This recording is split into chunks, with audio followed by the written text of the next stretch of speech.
أعوذ بالله من الشيطان الرجيم. بسم الله الرحمن الرحيم. ألف لام را تلك آيات الكتاب الحكيم. أكان للناس عجبا أن أوحينا إلى رجل منهم أن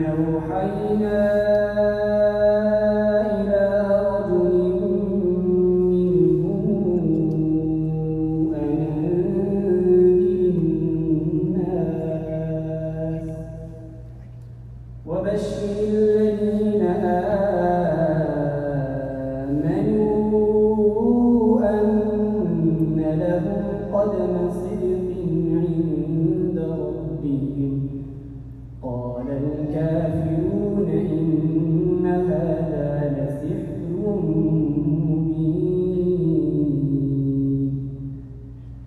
إن ربكم الله الذي خلق السماوات والأرض في 6 أيام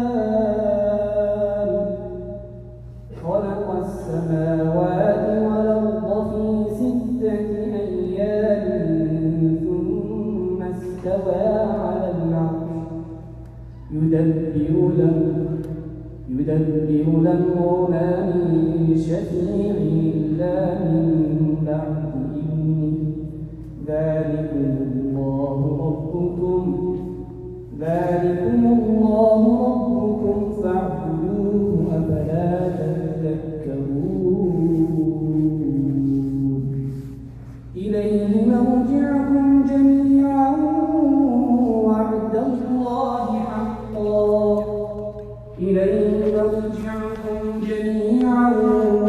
وعد الله حقا.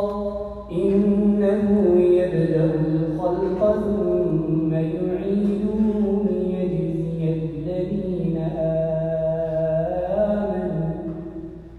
ليجزي الذين آمنوا وعملوا الصالحات بالقسط. والذين كفروا لهم شراب من حميم وعذاب أليم.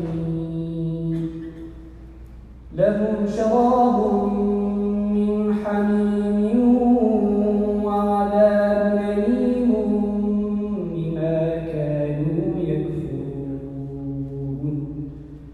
هو الذي جعل الشمس ضياء والقمر نورا.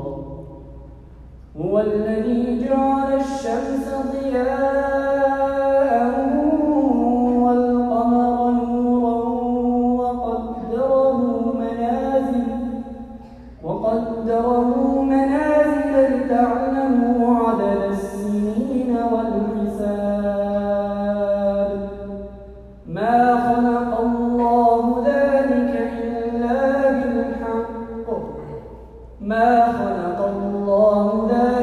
إلا بالحق. نفصل الآيات لقوم يعلمون. إن في اختلاف الليل والنهار وما خلق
سبحانك اللهم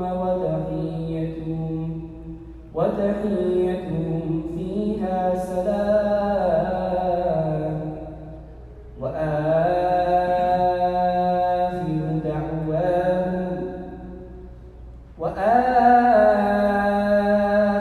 دعواهم أن الحمد لله رب العالمين صدق الله ومولانا العظيم. الله أكبر.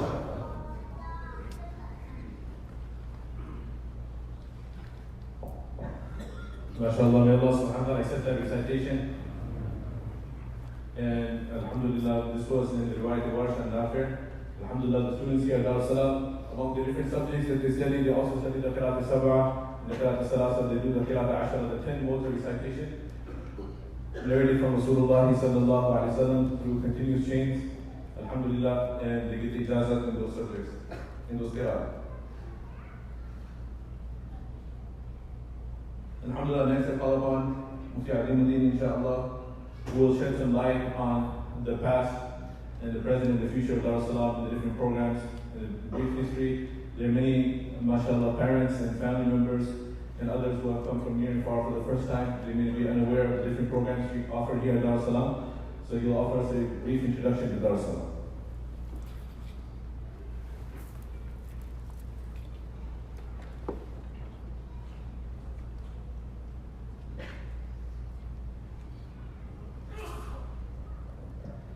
بسم الله الرحمن الرحيم الحمد لله وكفى والصلاة والسلام على رسول الله اللهم صل وسلم على سيدنا محمد وعلى آل سيدنا محمد وبارك وسلم رب اشرح لي صدري ويسر لي أمري واحلل عقدة من لساني يفقهوا قولي سبحانك لا علم لنا إلا ما علمتنا سبحانك لا علم لنا إلا ما علمتنا سبحانك لا علم لنا إلا ما علمتنا أما بعد. We thank Allah subhanahu wa ta'ala first and foremost in the beginning and the end for the countless blessings that we are enjoying here. And definitely the greatest blessing that you and I have is a gathering like this where we are able to not only remember Allah subhanahu wa ta'ala, send salutations upon the Prophet sallallahu alaihi wasallam, but witness a gathering which is a garden of the gardens of Jannah, a gathering of hadith, a gathering of dhikr, and in this part of the country, in this part of the world. And I was this morning and late last night, I have been busy speaking to my teachers and getting their blessings and their du'as, who are not, obviously are not present with us today here. And alhamdulillah, it was so encouraging and so nice to see the beautiful words of support, of encouragement and du'as that were made for all of you. All of you meaning all students, all staff members, teachers, colleagues, donors, supporters, parents of the students, musallis, anyone who had any share in allowing us to reach this great milestone. And one thing that was mentioned was that Ujar ke andar ek baag ko khada kiya ja raha hai. In a desolate land where it's a desert open field and instead there's a lot of thorns and whatnot, a beautiful garden is being cultivated. Alhamdulillah, you're seeing that garden today that is giving fruit. And it has given fruits many times in many different occasions. But this fruit is a very heavy fruit, very big fruit, very potent fruit, very beautiful fruit, the tastiest of all. Those who have struggled and strived for so many years to be able to reach this beautiful milestone of graduating as inheritors of the Prophet sallallahu alaihi wasallam. And our presence here is in our participation here, at whatever level itself is a gift of Allah subhanahu wa ta'ala upon us. My dear friends, Allah subhanahu wa ta'ala has His plan of doing things. And Yusuf alayhi salatu wasalam's story, amongst many, many other stories, is a great example of how Allah subhanahu wa ta'ala, when He wants to accomplish something, He does it in a manner that is very magical. And Musa alayhi salam's story, Ibrahim alayhi salam's story, these stories are filled with and are replete with examples of how Allah subhanahu wa ta'ala, if He chooses and when and however He chooses to achieve something or give a gift to someone, he may not choose to go the straightforward manner. He may choose to do it in a very hidden manner. And only later on do people realize what Allah's real plan was. So you look into the story of Musa alayhi salatu wasalam. Allah subhanahu wa ta'ala says, وَنُرِيدُ أَن نَمُنَّ عَلَى الَّذِينَ اسْتُضْعِفُوا فِي الْأَرْضِ وَنَجْعَلَهُمْ أَئِمَّةً وَنَجْعَلَهُمُ الْوَارِثِينَ وَنُمَكِّنَ لَهُمْ فِي الْأَرْضِ ونري فرعون وهامان وجنودهما منهم ما كانوا يحذرون. Allah is talking about the blessings He wants to give to the nation of Musa, Banu Israel. And He says, I want to give them such honor that hasn't been given. We want to give them honor. We want to give them a place. We want to make them the heirs of the earth. We want to give them power on earth. And we want to show Fir'aun and Haman that they're losers. Allah is saying this at the beginning of Surah Al-Qasas. And then it goes on to a long story of how Bani Israel was persecuted. So in their persecution and in their enslavement was the hidden secret to their success. Was a hidden secret of their eventual triumph. In the story of Yusuf alayhi salam, when Allah subhanahu wa ta'ala mentions how Yusuf alayhi salam in the midst of the well, a young child, inside the well all alone, and Allah subhanahu wa ta'ala says, وَكَذَلِكَ مَكَّنَّا لِيُوسُفَ فِي الْأَرْضِ. And in this manner we chose to give a power to Yusuf alayhi salam and allow him to rule, eventually allow him to rule Egypt. Apparently a person doesn't see how this is going to pan out, but you have to have patience and have tawakkul and reliance upon Allah subhanahu wa ta'ala and things will happen. The story of DarusSalam is similar to that. Years ago, 10, 12 years ago, or 13 years ago, 2008 and 7, when we were coming and choosing the piece of land, subhanAllah, there were definitely people who could see this vision. They could foretell and foresee in 2019, June 30th, event like this. And there were others who were not blessed enough to be able to see that. Regardless, but alhamdulillah, there was a good enough people who said this is something that although this is a desolate piece of land with abandoned, broken home and a dog kennel, hundreds of dog kennels, a used, old, desolate dog kennel. Couldn't get any worse than that on this piece of land that we sit today. But Allah subhanahu wa ta'ala had chosen to honor this land. And Allah subhanahu wa ta'ala had chosen to change the destiny of this place. And so people who saw that vision, that there's a need to have a generation of scholars, homegrown, home-raised, and home-educated, to be able to serve the needs of this Muslim community. Alhamdulillah, they shared that vision and they said, we want to stand behind this project. And what is so humbling for me today here to share is that today this achievement is not the achievement of just 12 families, and not achievement of our staff over here, but is achievement of those thousands of people across the entire country, and if I may say, even across the entire world, who have joined this project in their du'as, in their well-wishing, in their kind words, and at times even some change. What I mean by that, sometimes I was traveling overseas in Umrah or in my trip to Masjid Aqsa or other countries, and I would just mention the fact of the efforts of our community at DarusSalam here and what we're trying to achieve. And sometimes the taxi drivers would forego the fare of the taxi and would say, we want that money that you give us from traveling from Makkah to Medina. That 400 riyals, we'll put it in DarusSalam. I've had occasions in Masjid Aqsa when sharing, when I was given this opportunity to speak about Chicago and what we're doing over here by the Imam over there. At the end of my 15-20 minute talk, one of the youngsters over there who came from Masjid Aqsa, he came, whatever he had in his pocket, he gave it to me. He said, you know what? I'm so inspired about what students in America are doing. Please put this over there. I mean, you have that lady who said, my son might not become a hafiz, but I want to be able to take the children from their homes and drop them off at the madrasa, at the house, that house over there where the madrasa started 10, 12 years ago. And I want to have a share in that. So many people have opened up their hearts, opened up their homes, opened up their wallets, opened up their du'as, their prayers, and they wanted to do something for this place. And in reality, it was for their own akhirah, and congratulations to all of those people. Wallahi, from our heartfelt, appreciation that this is a journey for all of us. One of Sheikh Ali, he mentions the story. He says once there was a king who said, I want to build a masjid, and I'm going to build it with my own money, and I want no one to have a share in this project. And he made this declaration. So everyone said, okay, you build it. So he named it after himself. In the dream he had, after he built the masjid, in a dream he had, that someone is coming and removing the name off of that masjid. And an old lady's name is being placed on that masjid. He got up and he was wondering what type of dream that is. He didn't think too much about it. He went to bed the next night and he had the same dream. Then he went to bed the third night and he had the same dream that his name is being removed from the masjid and an old lady's name is being placed. So he called up his guards and said, go and find for me this lady. Who is she? There's got to be some type of background to this. So they went around the villages and started looking for this lady. Eventually they found her. And they said, the king was summoning you. So she was very worried. She came up to the king in the court, in the palace of the king, and said, "Here I am. What is it, master?" So he said that, "What have you done? You've done something." She said, "No, I haven't done anything." He said, "You have done something to this masjid that I was building, and what did you do to that masjid?" She said, "I am a poor old lady. I have no money. And on top of that, you made a declaration that no one should give. Why would I give to something like this?" So he said, "No, things are hard again. Something must have happened."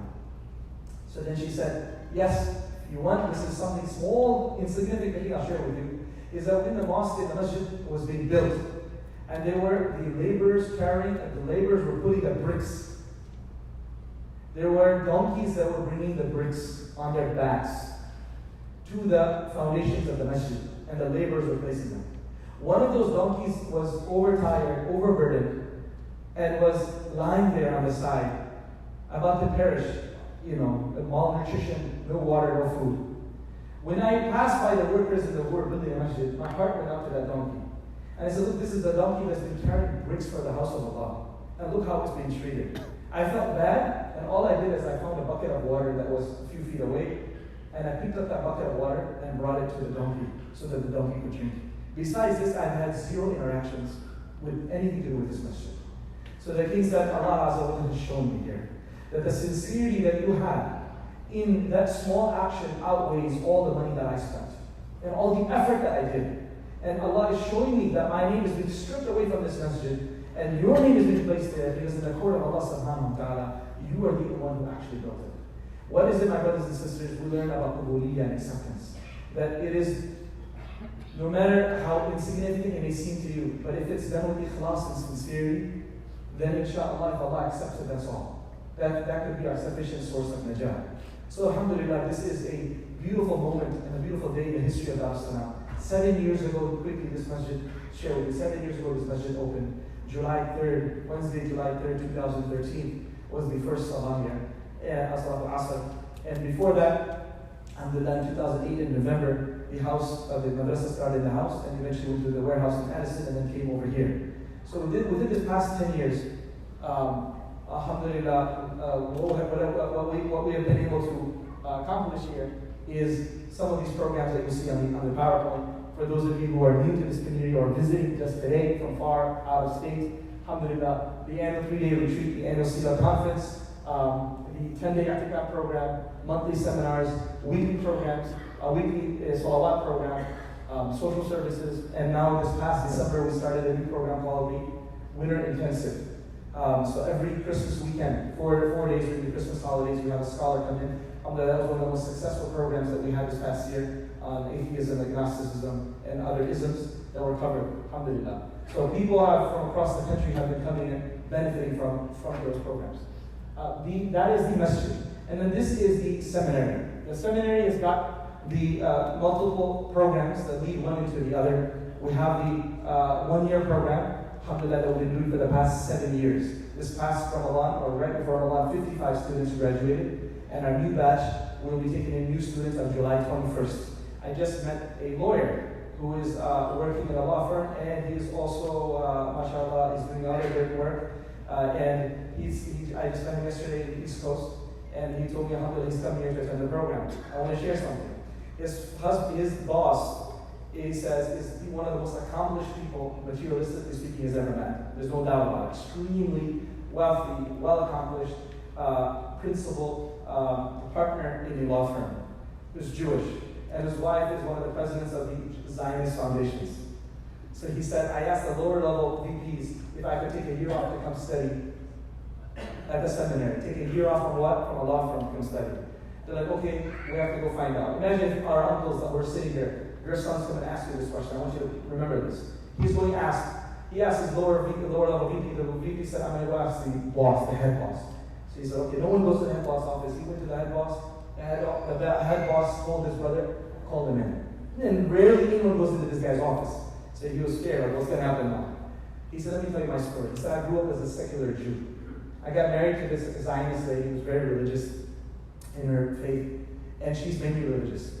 And now I'm looking at the opportunity that you're getting to go study your faith for a year. If I wish I had this opportunity 30 years ago when I wasn't secular, I would have definitely done it. But I didn't do it, and I'm lamenting the fact that I didn't study my religion good enough. Don't think twice. Pack up and go. Right? Pack up and go. And I said, subhanAllah, how sad is it that the same question were to be asked to Muslims, to Muslim business leaders, Muslim fathers, Muslim mothers. How many of them would feel the same way? That strengthening your faith is the most key thing. Money's going to wait for you. Business is going to wait for you. Everything will wait.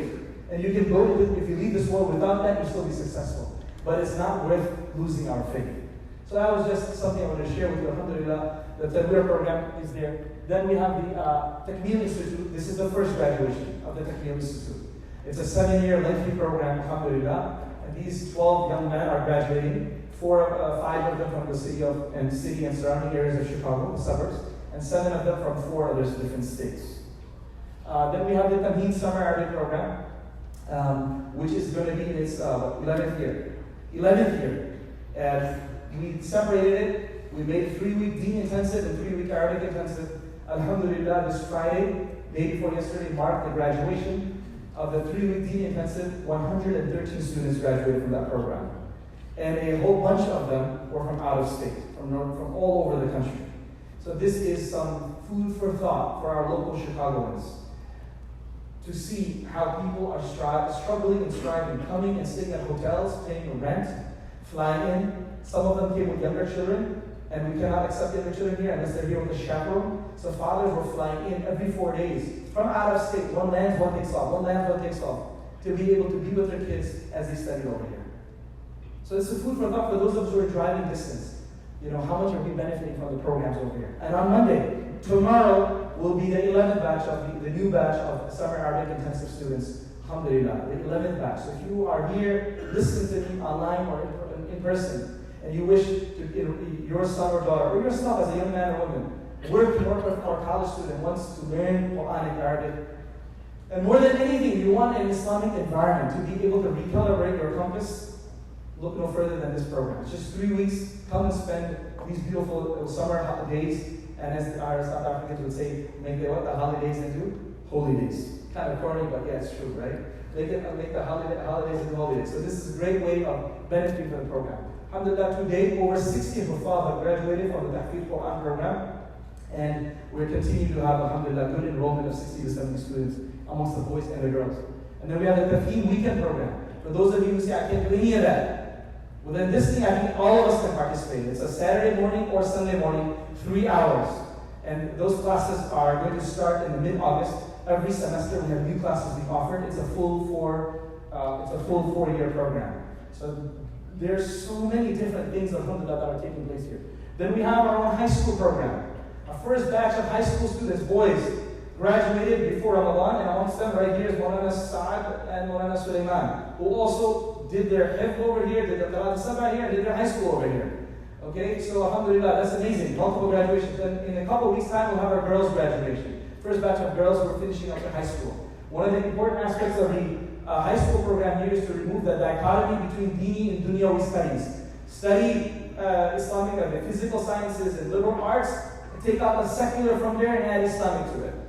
So that these physical sciences and liberal arts do not take a person out of the fold of Islam, but instead keep them strong in Islam and allow them to serve deen in various capacities. It is a very ambitious project, what we call the Islamization of the secular sciences. We are taking baby steps. We have, alhamdulillah, already published a couple books, and hopefully in the next decade or so, or less than that, depending on how much help we get, we'll be able to accomplish that beautiful project of having an entire syllabus from K through 12, an Islamicized syllabus, presenting all the sciences from an Islamic perspective. And then after school, Maktab class, alhamdulillah, takes place here, and then the Sunday class for children as well. So we started off in Illinois, and alhamdulillah, these are the number of states that you see are being represented by our student body. So far, alhamdulillah, we have over 350 students with over 40 staff members, mashallah, and 450 classes taking place every single week over here. So just like this is filled up, mashallah, ta'ala, today, it's pretty much filled up like this every day. Not only in this hall, but all over. Every single place, alhamdulillah, classes are taking place over here. So we currently only have 3 dedicated classrooms, and hence is the need for what you just saw outside, the beautiful Seminary National Campus that's being built. which will have a host of new classrooms, 21, 22 new classrooms, a huge indoor gym, which you saw. The running track has already been built, a separate fitness center for boys and girls, a new funeral preparation room, and so forth. All of those things will be there. Currently, classes are being held in the lobby, in the janaza room, under the stairs. I was told over the summer the official place for the girls to eat their lunch is on the stairs. Official place. They all line up and sit on the stairs. Okay? And they sit in the elevator and have a class. They sit under the stairs and have their chemistry class. These young brothers are a witness to all of that, alhamdulillah, of the sacrifices of mashallah. It's beautiful what they've been able to accomplish without much space. So hence is the need of the new project. You can see that these are just some pictures of the classes that the students are studying. What you see here is space. I think this is more spacious than the space you guys have. Is that correct? What do you guys think? Huh? This is more spacious than their classroom. What they've studied about 12 hours a day. After Fajr class, all the way sometimes past Isha to 9, 10 p.m. Sometimes even more than 12 hours. Class starting right after Fajr. So the space they had dedicated was smaller than this, and the teacher would sit right in the middle. That you can see is the place where they've been studying. This is the chemistry class, math class taking place in the lobby. This is where the students have been eating for the past many years. This is under the stairs, some physical science class taking place there. And that's the women's prayer hall. And these are the women's clockers. This is the janaza room that's been converted into a classroom. These are the girls' classrooms. So this is the pantry that converted into a library. This is where the girls eat on good days, where they're not eating on the stairs. And so alhamdulillah, the solution was to start off this beautiful campus, 65,000 square foot campus, which I already shared with you. That is the goal, alhamdulillah, once it's done. And alhamdulillah, we're expecting, you're going to say, when did this start? It started mid-May. Last year, we got the permit. Then we built a new parking lot for 150 spots. Then we started digging here first week of June. Walillahi alhamd, you're seeing where it is. Literally, that place got dug up in the first week of June. We are, June 10th, right? What's it? June 30th. So, in 12 months, mashallah, all three buildings are up, and a good portion of the bricks are up as well. So, alhamdulillah, this was something, my brothers, if you have tawakkul in Allah and you work hard, Allah will make it easy for you. That's the reality. People think how this is going to happen. I myself, I'll be very frank with you, I never thought we would be here, that this project would be at this level. And we hope to have the opening, inshallah, the first week of April. Say inshallah. First week of April, in our annual retreat, hopefully the new building will be utilized. So, on your way out, inshallah, you have an opportunity to take one extra share, to donate and dedicate one or two or multiple bricks, sign your name on it on behalf of your kids, your loved ones. Especially, I remember on this occasion, so many of our donors, investors, patrons who are not present here today because they're out of state or they passed away. And we want Allah Azza wa Jalla to grant them special mercy in their grace. Say Ameen. To all of those who are not present here today, and we want all of us to be able to allow us to fully benefit from the fact that we have, alhamdulillah, life with us and we are living and breathing. My dear brothers and sisters, really, my humble appeal to all of you is these programs are being done by our amazing staff of dedicated volunteers and valedictorian teachers. Each and every one of them is a gem. And they're spending hours and hours in preparing for these classes. I want you all to please become beneficiaries of that. Listen to the live stream. Attend in person if you can. Look at the DarusSalam calendars already out a year in advance. Plan your trips according to that so you can come and benefit from these things. I thank once again all of you who are coming here. I thank my parents for their sacrifices. I thank my teachers. I thank my staff, my colleagues, my students, and all of us who are present here, alhamdulillah, with the fadl of Allah subhanahu wa ta'ala, witnessing this. May Allah subhanahu wa ta'ala accept the du'as that are going to be made here, inshallah. Say Ameen. And may Allah subhanahu wa ta'ala allow this to become a rejuvenating experience for all of us. Jazakullahu Khairun. Assalamu alaikum wa rahmatullahi wa barakatuh. Jazakullahu Khairun. May Allah subhanahu wa ta'ala allow us all to continue to benefit from DarusSalam and fulfill the ambitions that we have here at DarusSalam and our dreams. May Allah make them come true. That was a brief past, present, and future of DarusSalam. Now, inshallah, I call upon Hafiz Qari Muhammad Patel. Inshallah, he will recite the anthem of DarusSalam. This is a poem written by our teacher, Mufti Allah al-Hafsa, who is the Shaykh al-Hadith of Darul Zakaria. And we're working on getting the PowerPoint working on the lady side. The whole system is getting rebooted because of the power outages. May God Allah subhanahu wa ta'ala, Allahumma hawalina la alina, Allahumma ala al-akami wal jibali wal wadiyati wa manabit al-shajar. May Allah protect this area. I'm getting messages that there were power outages in the entire area. Some of the street lights also are not working, and there was severe winds that were blowing. So that is why this is not just a local issue, local IT problem. This is an area-wide issue. So we have the PowerPoint and we have the translation of the poem as well, meticulously done in the translation along with the lines that are okay to see. Those who cannot understand Urdu can follow along.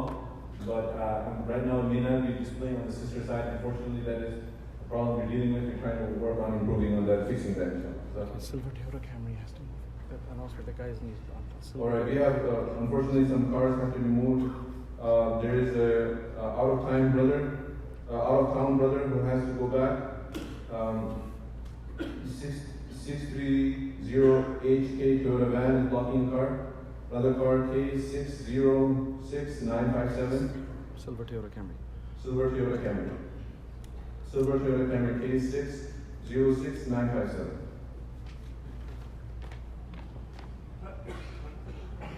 Use the mic.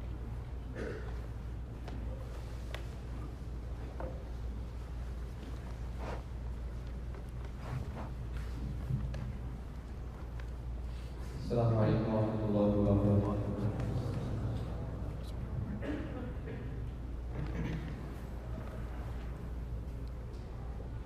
تعالي معارفنا أنداز ساحلانا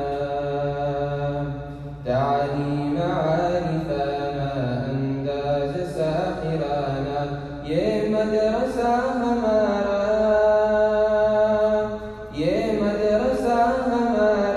है इल्म का खजाना تعالي معارفنا أنداز ساحلانا تعالي معارفنا أنداز ساحلانا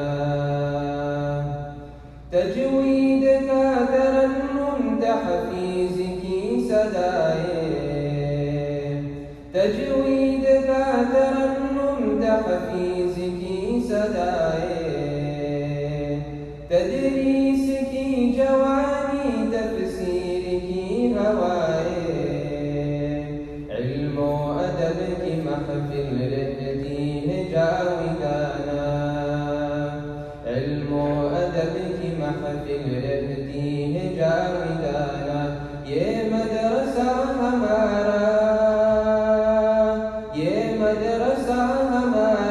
ہے علم کا خزانہ تعالي معارفنا أنداز ساحلانا تعالي معارفنا أنداز ساحلانا ہر سو میں دیکھتا ہوں تنویر کی فضا ہے ہر سو میں دیکھتا ہوں تنویر کی فضا ہے باطل کے میدوں میں فریاد ہے بکا ہے لہرائے گا جہاں میں حق کا تعزیانہ لہرائے گا جہاں میں حق کا تعزیانہ یہ مدرسہ ہمارا ہے علم کا خزانہ تعالي معارفنا أنداز ساحلانا تعالي معارفنا أنداز ساحلانا خوشبو بسی ہوئی ہے موسم بہت سہانا خوشبو بسی ہوئی ہے موسم بہت سہانا ہر وقت گونجتا ہے توحید کا ترانہ ہر وقت گونجتا ہے توحید کا ترانہ یہ مدرسہ ہمارا ہے علم کا خزانہ تعالي معارفنا أنداز ساحلانا تعالي معارفنا أنداز ساحلانا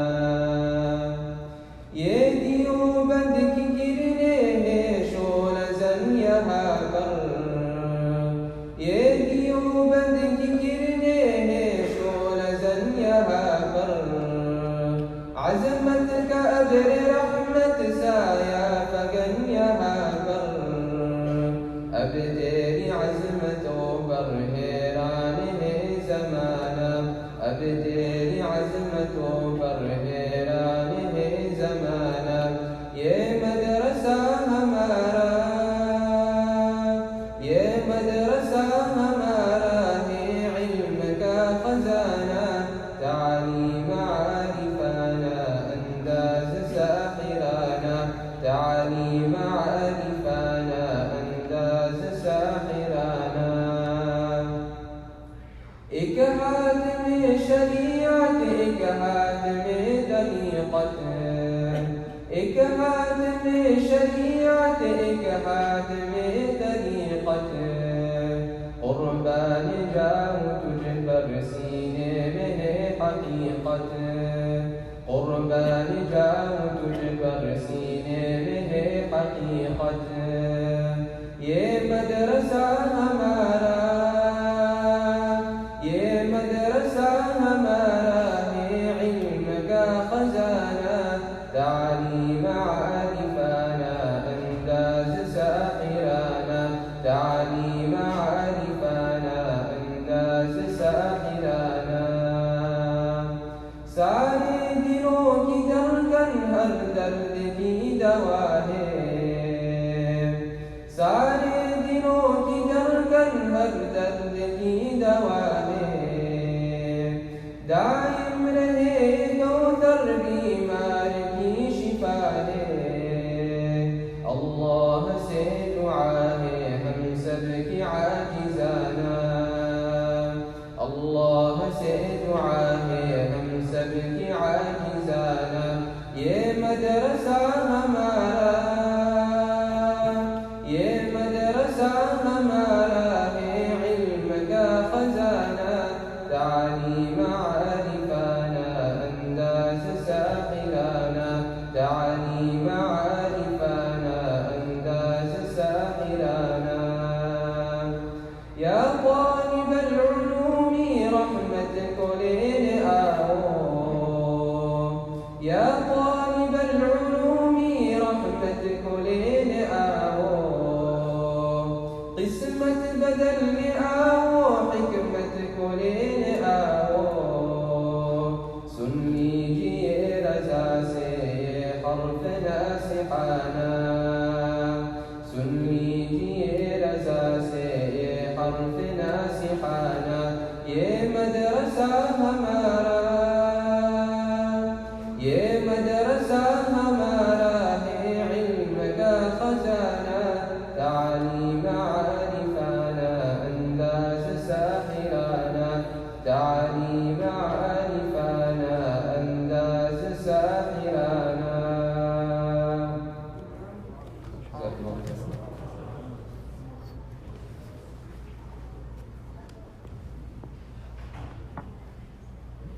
Jazakullahu Khairun. May Allah subhanahu wa ta'ala reward our Hazrat Mufti Al-Hafsa for writing those inspiring words, and also Hafiz Qari Muhammad Patel for the beautiful recitation. Unfortunately, we have another car announcement. Tesla. The announcement. There's a Tesla 11487EL car. It needs to be moved. Tesla 11487EL. Please move your Tesla, inshallah, and make it easy for the brother to get out. Jazakumullah khairan.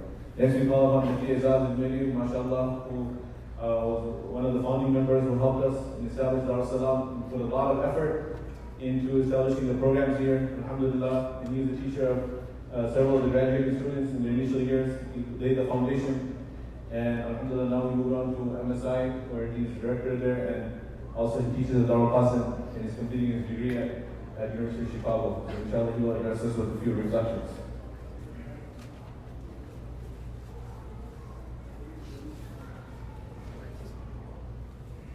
بسم الله الرحمن الرحيم الحمد لله وحده والصلاة والسلام على من لا نبي بعده ولا نبوة بعد نبوته ولا شريعة بعد شريعته ولا كتاب بعد كتابه. Respected brothers and elders, my respected colleagues sitting in front of me, Alhamdulillah, alhamdulillah, this is a great blessing of Allah subhanahu wa ta'ala, and it's a great honor for me to be here in the presence of such esteemed students and ulama to share some advice, to share some reflections.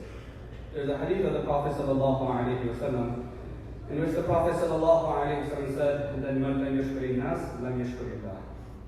Normally, we always talk about to thank our seniors, to thank our parents, to thank our teachers, but seldomly do we realize that we as teachers we also have to be thankful for the students that Allah subhanahu wa ta'ala has given us.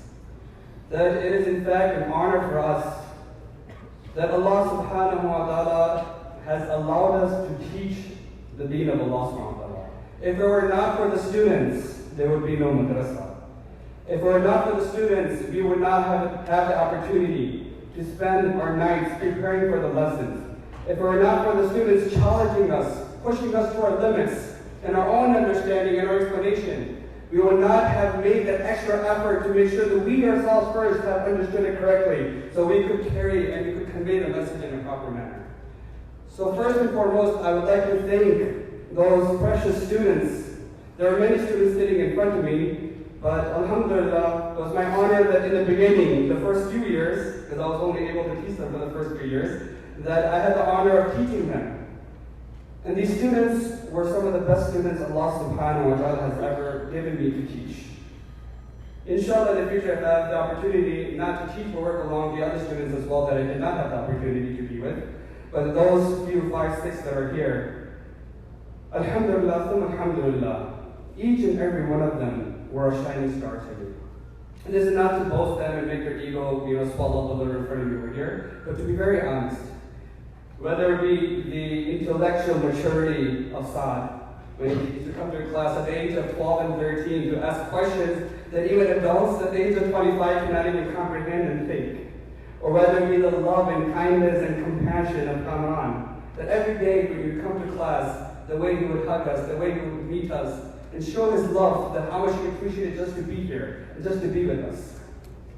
Whether it be the level of the memorization power of Sulaiman, that whatever you tell him to memorize, he'll be able to recite it the next day.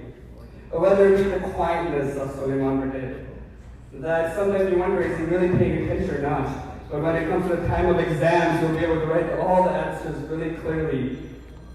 Or whether it be the isti'adad, the readiness of Ibrahim, that no matter what task I would give him to research, in the second year or third year, to open up books of the final year, he would be able to go to the library, find the passages, and come and bring it ready for the next day.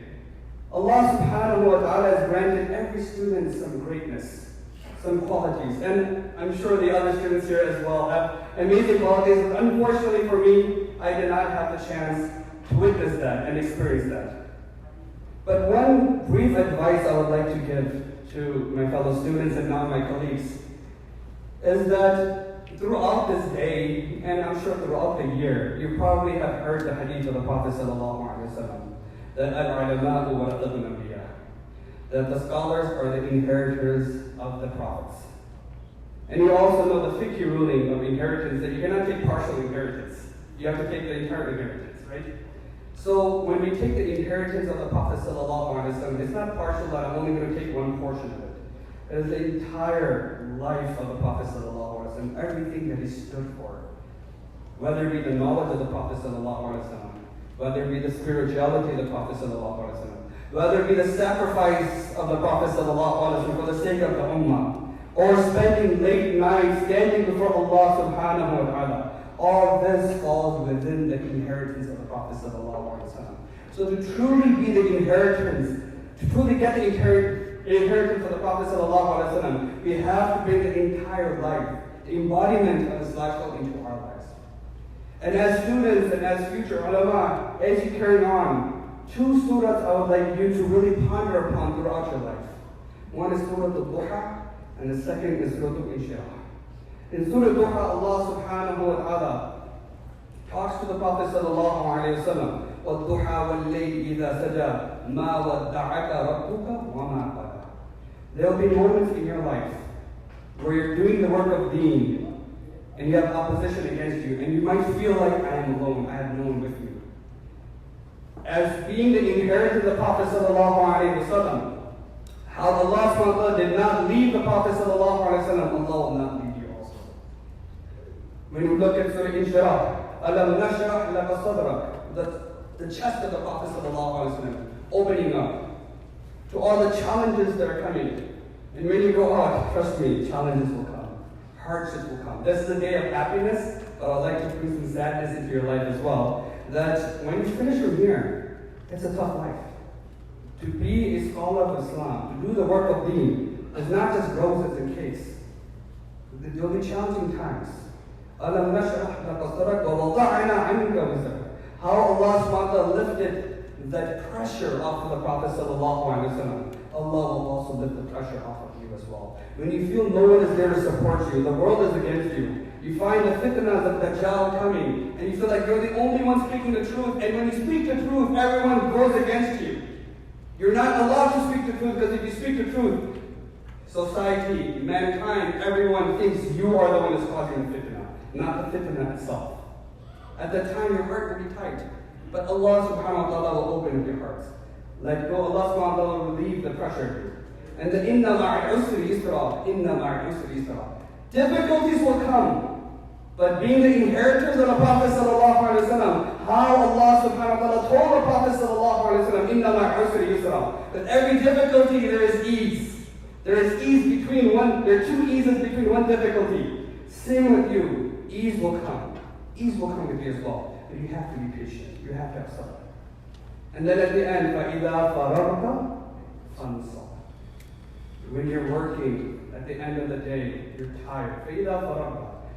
فَرَغْتَ could have many meanings, but you faragta from your studies. When you're done with your studies now, فَانْصَبْ. Make effort. What is nasaba? You know, it's from Surah Kahf. That you found nasaba. We're tired. We're extremely tired. When you're done with your studies, when you're done with the efforts, فَانْصَبْ. Now strive. How much should you strive? Strive so much that you physically become tired. Go out in the ummah now. Do the work of day. How much? Until you become extreme, that you physically feel tired. And when we study the lives of the pious predecessors, we feel this. We understand this. Maulana Iyas rahimahullah, he would often say that at the end of the day, I do not even realize when my head touches the pillow and I fall asleep. The whole day of tiredness is such that he doesn't even realize when the head touches the pillow and he would fall asleep. وَإِلَىٰ رَبِّكَ فَرَغْبَ. And towards the Lord, make an effort to make a raghbah, to desire that. So this entire journey that we have, one stage is finished, the next stage is start. And now in this next stage, what do we have to do? We have to really pull up our pants and work hard, because now the actual work is starting. The actual work in the ummah is going to start, but at the end of the day, the last verse, وَإِلَىٰ رَبِّكَ فَرْغَبْ, that is the khulasa. That is the purpose of our entire journey. May Allah subhanahu wa ta'ala give us the ability to practice on what our Rasul said. May Allah subhanahu wa ta'ala make all of us the true students of deen. Grant us ourselves first the understanding of deen, and allow us to propagate the deen in the correct manner. وَآخِرُ دَعْوَانَا الْحَمْدُلِلَّهِ رَبِّ الْعَالَمِينَ. Jazakullahu Khairun for those golden advices and beautiful words. We have many respected ulama still sitting in the back. As we call the parents and the fathers of the graduates to come forward. Also, we ask the ulama who are still with us in the back, please come forward. Mufti Harun Sahib, who's the actual taught the Bukhari to the students, is still sitting in the back. Please come forward, inshallah. Please make way for Mufti Sahib. You can come all the way in the front, inshallah. Other ulama as well. Now, inshallah, some of the graduates, we have all the 12 graduates, and we would love that all of them speak. But we have just a few of them, inshallah, going to give a few reflections. I call upon them briefly, they'll give brief reflections each. Maulana Kamran Sabir and then Makhdoom Sabir, inshallah, please come forward and give a few words regarding your experience with us.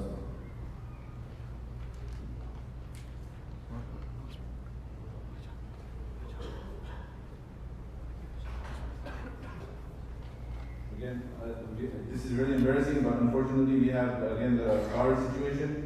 Every time I come up, there's more cars that are blocking. So we have Odyssey, 8194M4 Odyssey, license plate 8194M4 Odyssey, needs to be moved immediately, inshallah.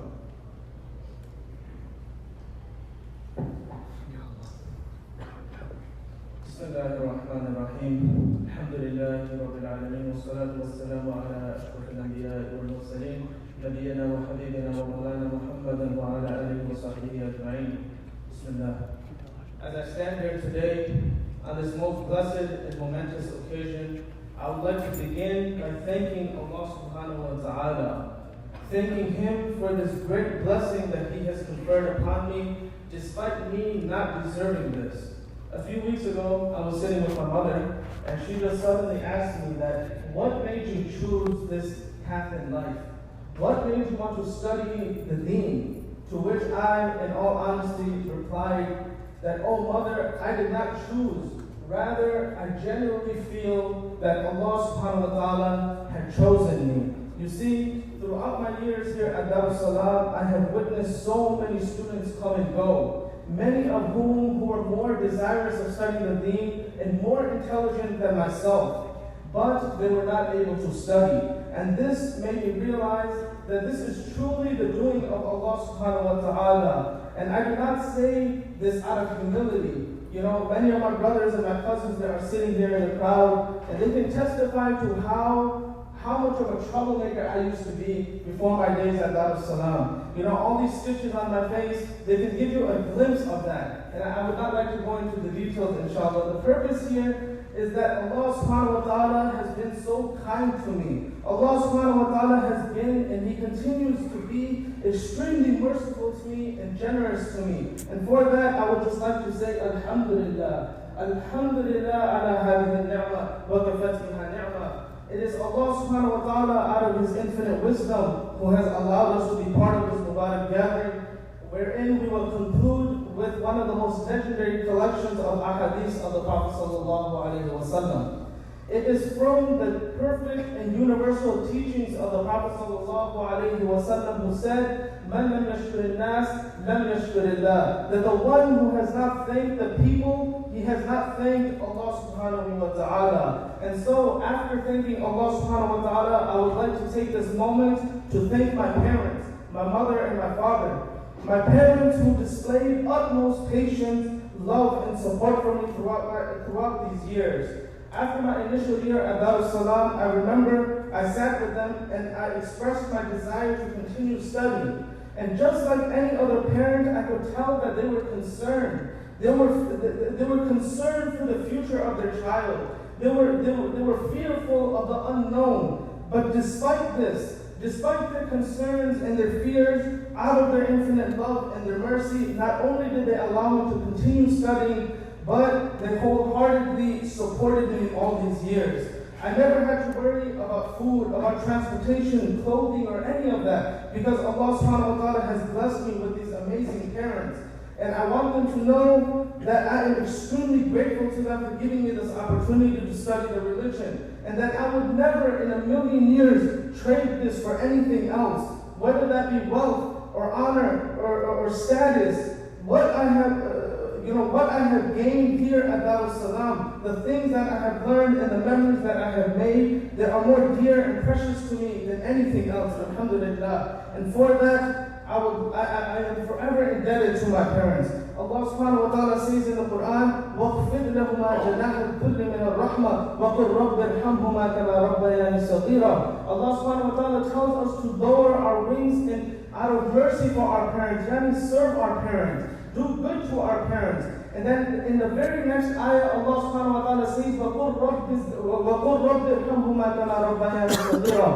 There is a divine hikmah in this ayah. In that, Allah subhanahu wa ta'ala, after telling us to serve our parents for all that they have done for us, He then tells us to make dua for them. Because the reality of the situation is that we can never repay our parents. Only Allah subhanahu wa ta'ala can repay our parents for all that they have done for us. And this is why we say, رَبِّ ارْحَمْهُمَا كَمَا رَبَّيَانِي صَغِيرًا. Finally, I would like to express my deepest thanks and appreciation to my teachers and beloved Asatiza. It is hard to express in words the relationship that we have with the teachers here at DarusSalam, but it is a bond forever strong. It is a unique relationship unlike any other. For these individuals were the means of bringing so much positive change, beauty, and goodness into our lives. It is through them that we learn the most important lessons in life. It is through them that we came to recognize Allah subhanahu wa ta'ala and what He is conveying to us in the Quran. And wallahi, this is the greatest blessing that I could possibly think of, is understanding of the Quran. Now when we interact with the Quran, it leaves a profound effect on all of us.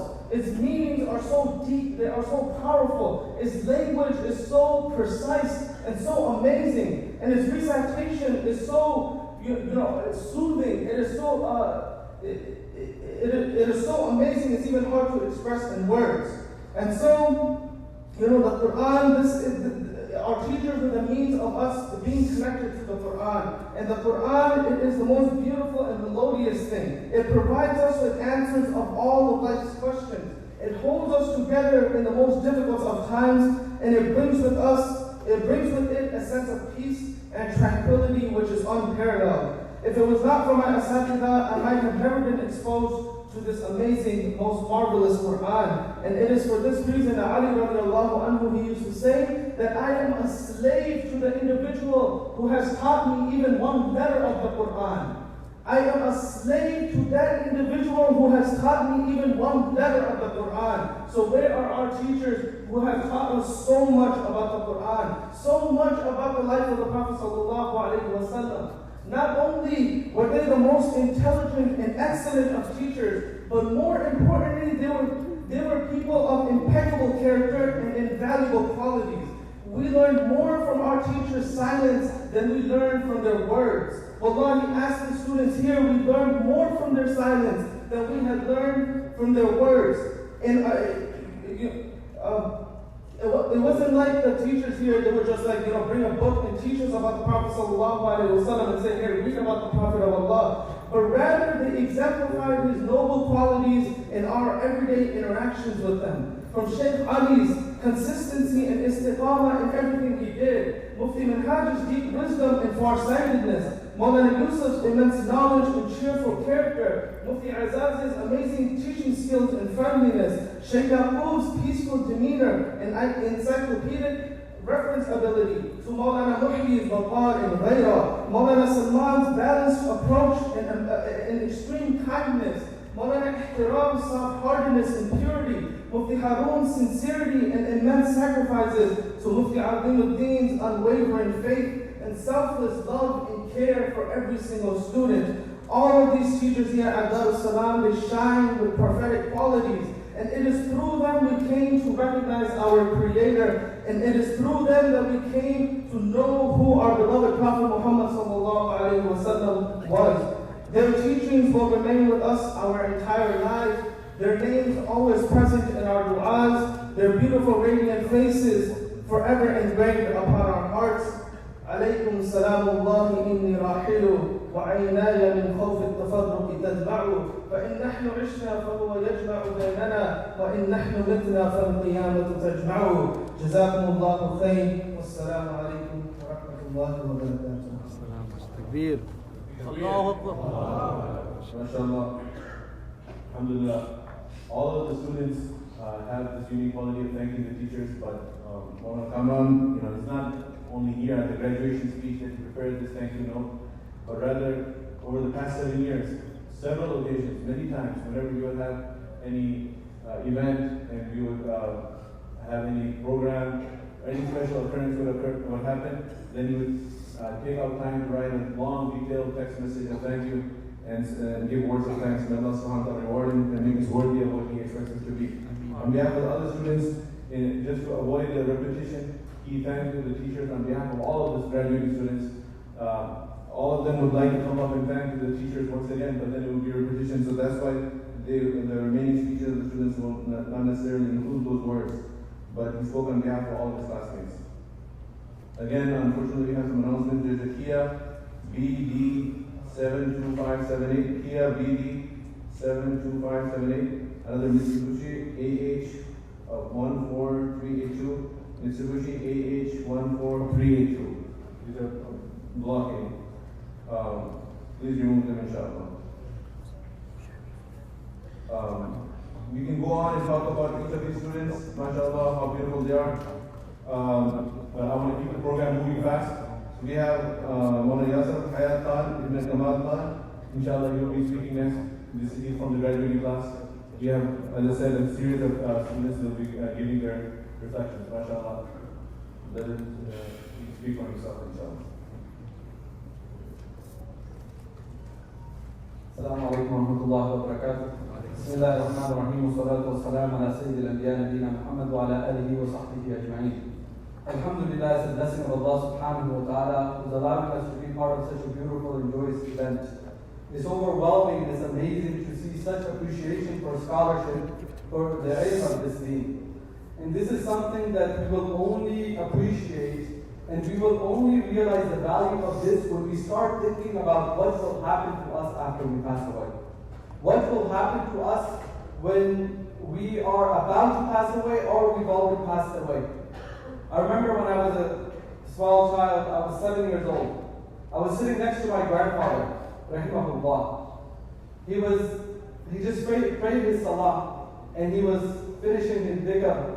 And afterwards he looked at me and he said, "Son, what are you going to do for me after I pass away?" And since then, this question's always been weighed down on me. That what am I going to do? First of all, my grandfather, he was a very accomplished person. He did a lot. Everybody in the Swat Valley knows him. And he did so much that everybody appreciated him. But even then, he's asking this question, that what's going to happen to me after my hereafter? So this question came to me that what can we do for those people whom we love? In fact, what will be done for me when I pass away? Who's going to do something for me? My grandfather left a legacy, and I wanted to leave a legacy as well. I wanted to leave a timeless legacy. And the only way to do that, I kept on thinking about it year after year. And I traveled, went to Jama'ah, met many scholars, and that's when it came to me that through ilm of this deen, I can leave a timeless legacy. And the person I was in high school, nobody would imagine me to leave this lifestyle that I had, to leave everything that I was doing, and to come and study the deen. So this is a motivation, this is a encouragement that if I am standing here today, every single person has the capability to go out and study.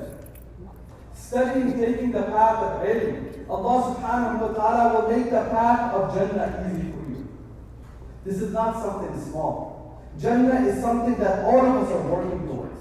All of us are wanting Jannah, and all of us need to take the path of ilm so that this way we may take the path towards Jannah. And once I chose this path, many people came to help in this process. And I'm just one piece of the puzzle that comes together.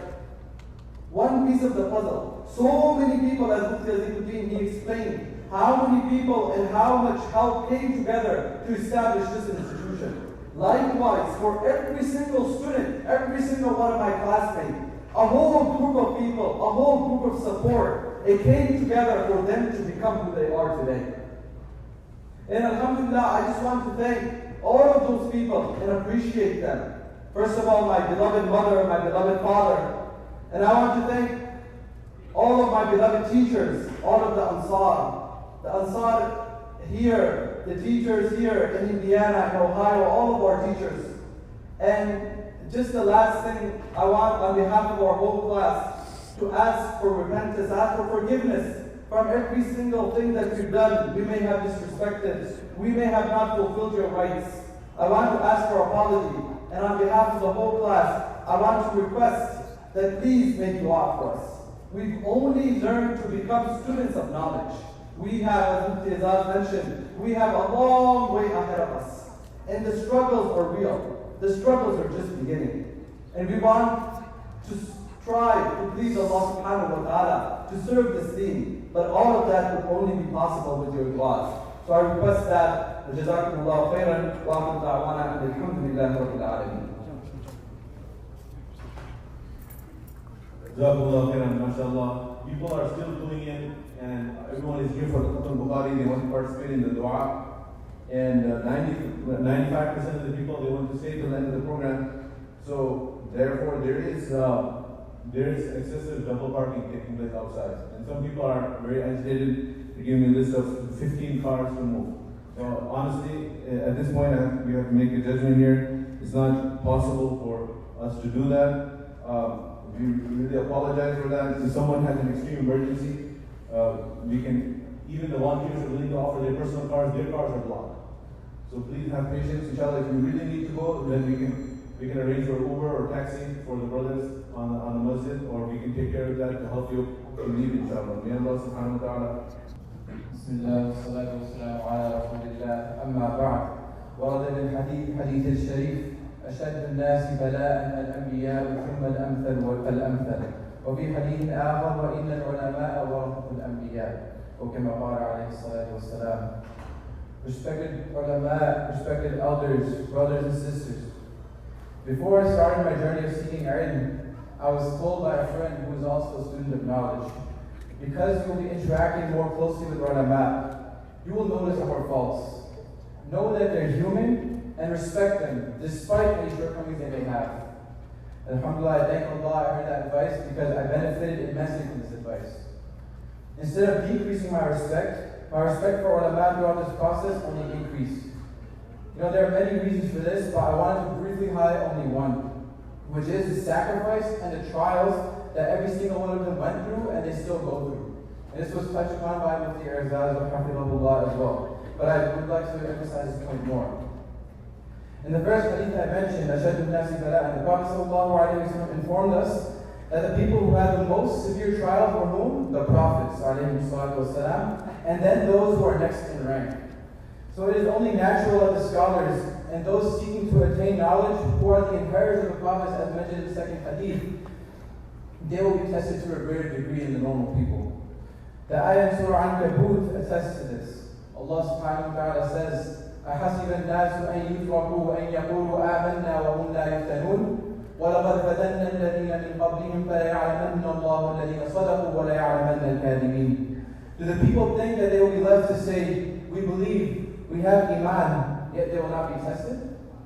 We have tested those before them, so Allah will definitely know those who are truthful and those who are lying. Now, if that is the case for the general population of the believers, anybody who said La ilaha illallah, then what about the scholars of the deen? Are they not subject to a greater level of trial? As I passed through the years, attending 2 different madrasas, interacting with hundreds of different students from different madaris, and several teachers as well, different ulama from different places, I saw that this was one common factor in every single one of them. Every single one of them who I spoke to and opened up to me, I realized that they all have their own unique set of problems that they have to overcome or that they're continuously battling. Granted, everyone in the world has problems, but I can attest that scholars and students of knowledge go through much more, whether it be related to physical or mental health, family problems, financial problems, or even hardship with studying. It's just the nature of the path they're on. As one of my teachers, he told us, Hafidhullah, at the end of my first year, that if you're on this path and you're having a really easy ride and you're not falling into any problems, then just really ask yourself, are you on the right path or not? And one of the biggest problems that many of them face, whether it's students of knowledge or ulama, is lack of support and encouragement from family, friends, and the greater community. So I would like to request two things from all of you today. The first is that if you know ulama, respect them from the bottom of your heart. If not for any other reason than for the sacrifices that they made and the hardships they endured for the sake of Allah subhanahu wa ta'ala. The second is if you know any students of knowledge, as we mentioned earlier as well, or are a parent whose child wants to study the deen, support them and encourage them. There are such few people in this country, in the environment we're living in, who are willing to take this path of sacrifice and hardships, and all the odds are already stacked against them. If you help them and support them, you will also have a great share in all the reward and all the good that they will do, inshallah. وآخر دعوانا الحمد لله رب العالمين. Inshallah, Jazakullahu Khairun. We conclude with the final 6 inshallah, speech from the graduating class out of the 12. Maulana Ibrahim Saifuddin Hamid and Brother Rafiq Hamid, inshallah.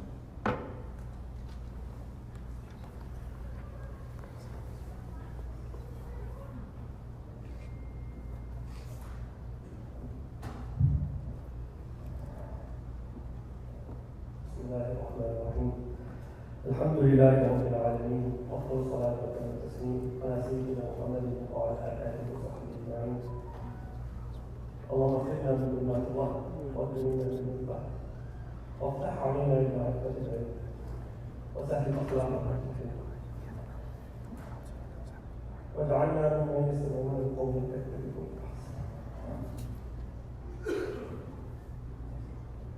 Many of the statements and sentences that I had have already been said. I just want to share two narrations and we'll conclude. The narration in Surah Al-Hakim on the Prophet Ibn Abbas that man comes to the Prophet sallallahu alaihi wasallam and he asked, O Rasulullah, what is the most beloved action? What's the most virtuous of actions? Prophet sallallahu alaihi wasallam and Khalid ibn Tahir. And this Sahabi, he doesn't know what this means. So he asks, what is this? Prophet sallallahu alaihi wasallam explains that when a person, they finish the recitation of the Quran, they start off going over. And we see this in Ramadan, that when a person has a khatam, they finish the recitation, the next rak'ah they start Surah Al-Fatiha and Surah Al-Baqarah. And I was thinking, what was the first narration that we read? SubhanAllah, we learned that as an encouragement. But it applies more now than before. This hadith we learned from Mufti and the summer tested in the university.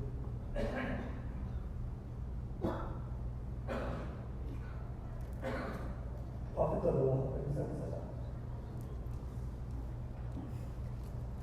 من جاءه الموت وهو ينظر إليه يلقي يده بالسماء فبينه وبين أمره درجة واحدة في الجنة.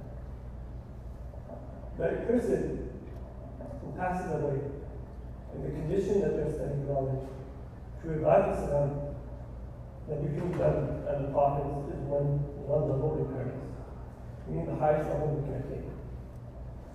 We ask Allah subhanahu wa ta'ala to give us the tawfiq to continue our studies, whether we are in our first year, whatever we consider to be the summer, or whether we are graduates in seminary. This is an endless journey. But may Allah subhanahu wa ta'ala give us the ability to continue for the last year. قل قولي هذا واستغفر الله لي ولكم ولسائر المسلمين.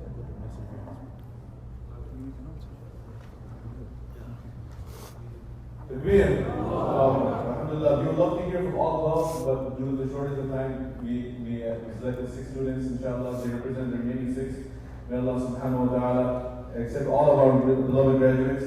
May Allah subhanahu wa ta'ala give us the reality, inshallah. And may Allah ta'ala make us how they expect us to be and better, inshallah. So, alhamdulillah, at this point, on the sister side, we're going to split the AV system so they will have their own parallel program. The next program, we have, in fact, a mother and brother, Maulana Ibrahim Hamid and Sulaiman Hamid. She is, mashallah, a volunteer at DarusSalam, a teacher at DarusSalam, and mother of the 2 graduating students. Her daughter is a 1-year intensive as well. And her youngest son is now going to the 2nd year at DarusSalam. So the whole family in Rafibai, the father, they're very actively involved with DarusSalam at every level. She will be speaking on the sister side, giving her experiences as a mother of graduating students, and while the audio will be split and they will have their parallel session, we will have Hafiz Mustafa Ali in the interim reciting beautiful nasheed. We had one in Urdu, so we will have one in Arabic. It also has a PowerPoint, so we can follow along the translation if you do not understand the Arabic language. Okay, Mona Shumik's mother, I did learn, is also going to be speaking downstairs, inshallah, on the women's side. So we have 2 mothers who will be speaking to the ladies, and you will have a nasheed on the next side. This is a munajat to Allah subhanahu wa ta'ala, by Sheikh Azad, a great Sufi from Yemen, a great scholar, and a great wali of Allah subhanahu wa ta'ala.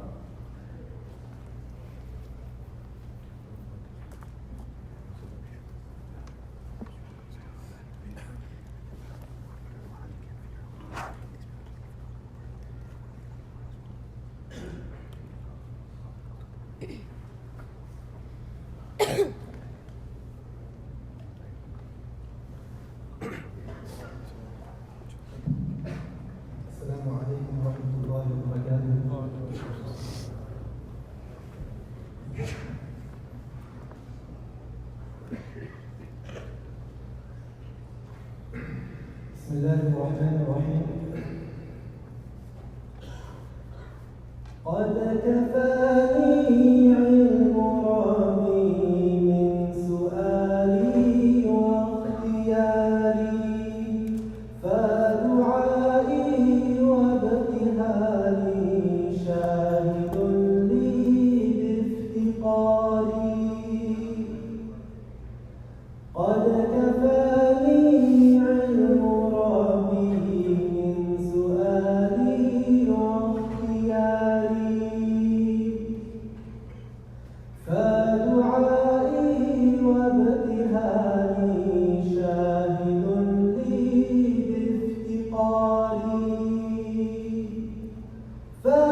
Jazakullahu Khairun for those beautiful words of Allah subhanahu wa ta'ala and dua to Allah subhanahu wa ta'ala.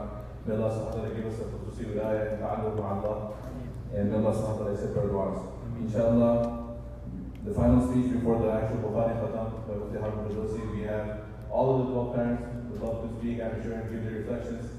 Due to shortage of time, we call upon one of the parents of the graduating class to give his parents' perspective. Dr. Tajamul Hussain, father of Mawlana Saad Hussain, inshallah. A member of our community, mashallah, he will be giving his perspective as a parent. And I remember when he came to get admission for Saad, he said, no, we cannot take him, he's too young. Kept on begging, he said, no, he looks young, he may be short. But he was very young when he came out. 13 years old, he was only 13 years old. We said, bring him back in 5 years when he's 18. When he said, no, he's 13-year-old, he said, no, he's intelligent, he will work hard, just give him a chance. So, you maybe had a different da'wah, you kept on going after him, saying, no, please do accept him. And then, alhamdulillah, we do not regret accepting him. Alhamdulillah, we are very proud that Allah Ta'ala brought the day that now he's graduating as an alim, inshallah.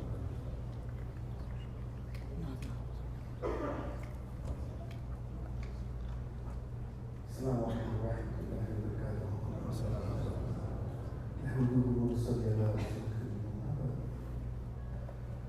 very respected brothers and ulamas, the inheritors of prophets. Looking at you is an ibadah. There are people, there are scholars who are sitting here.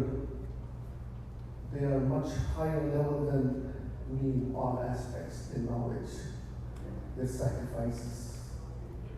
It's very hard to speak in front of these enlightened scholars and ulamas.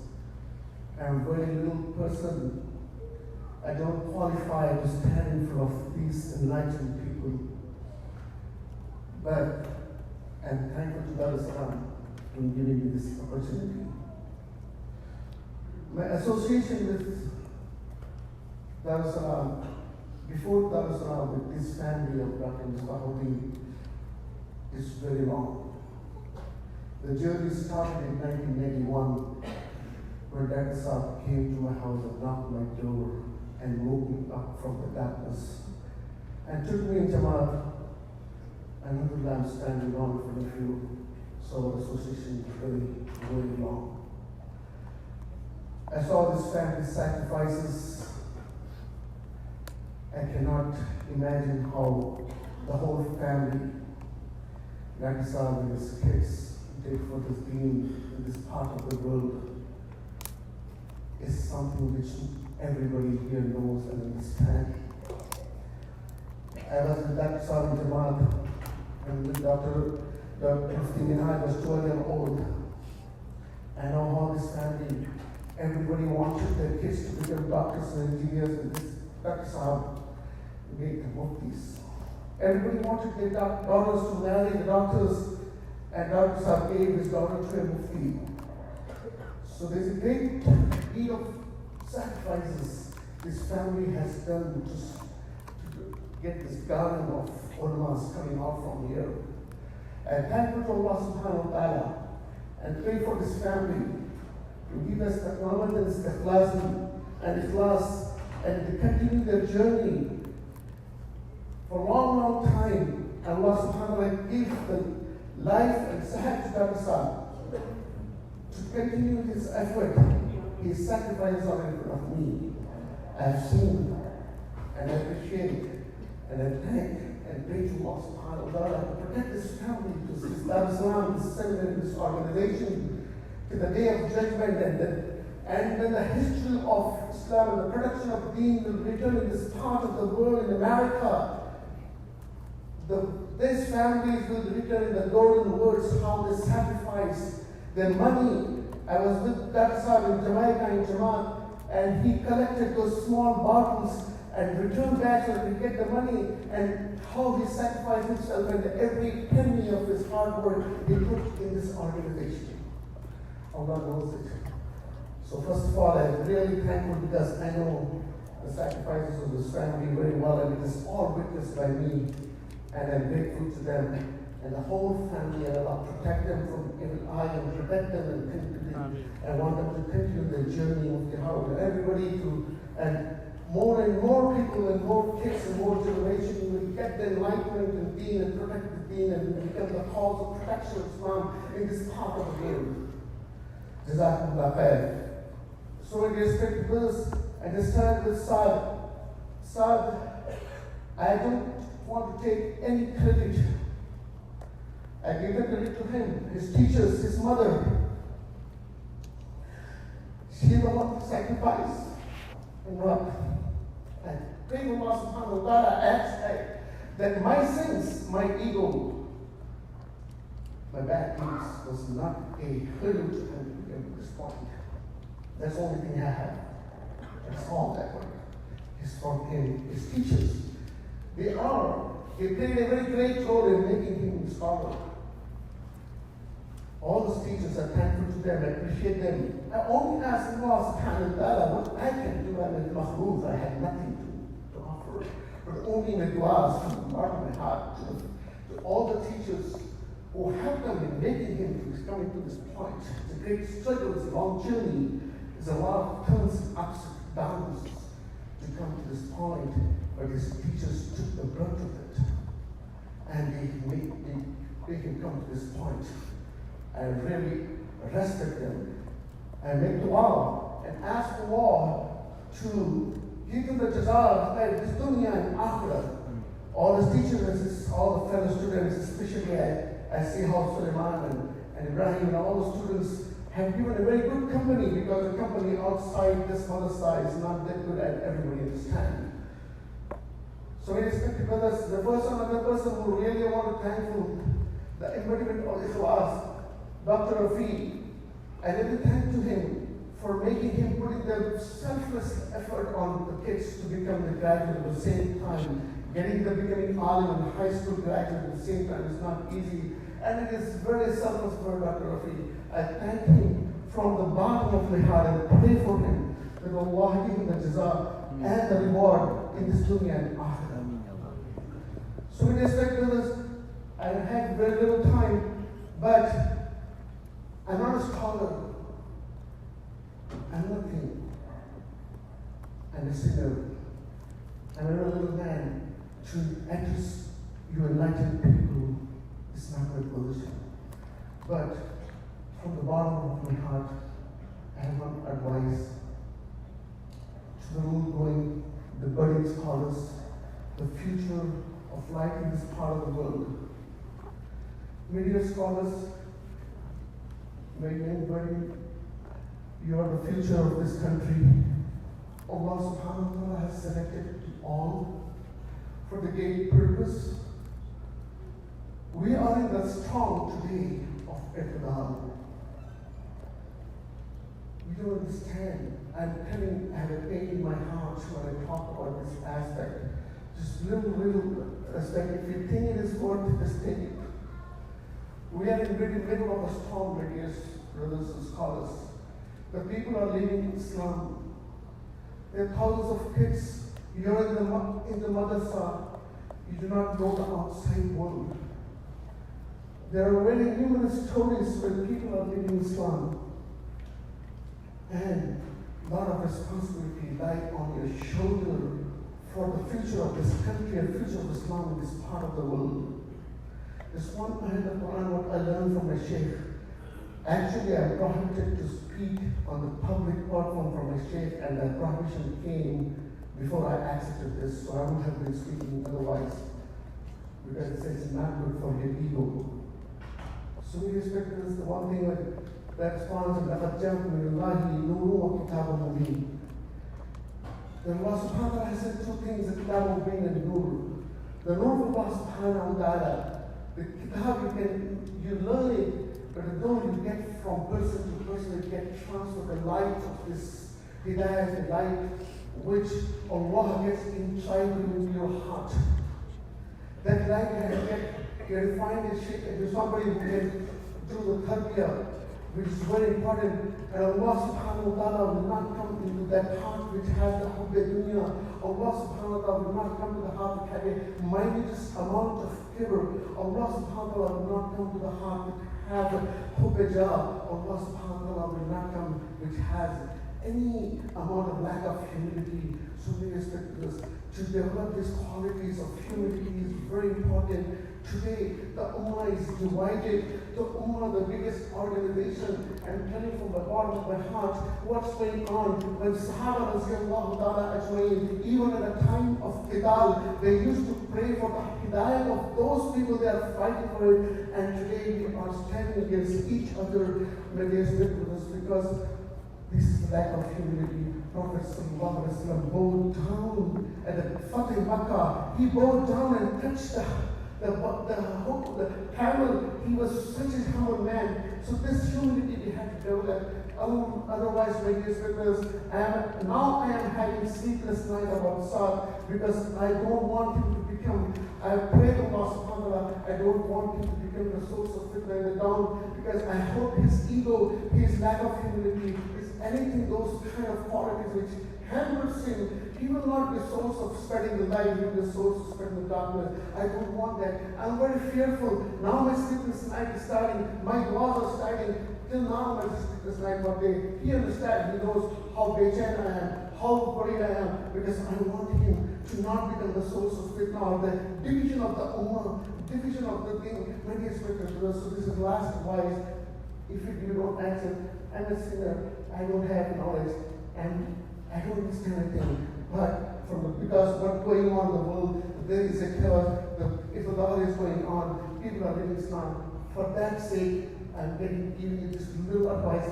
Please accept if it's good for you. Otherwise, make dua for me and make dua for this organization, for everybody. I congratulate the parents of all the scholars who did all the effort.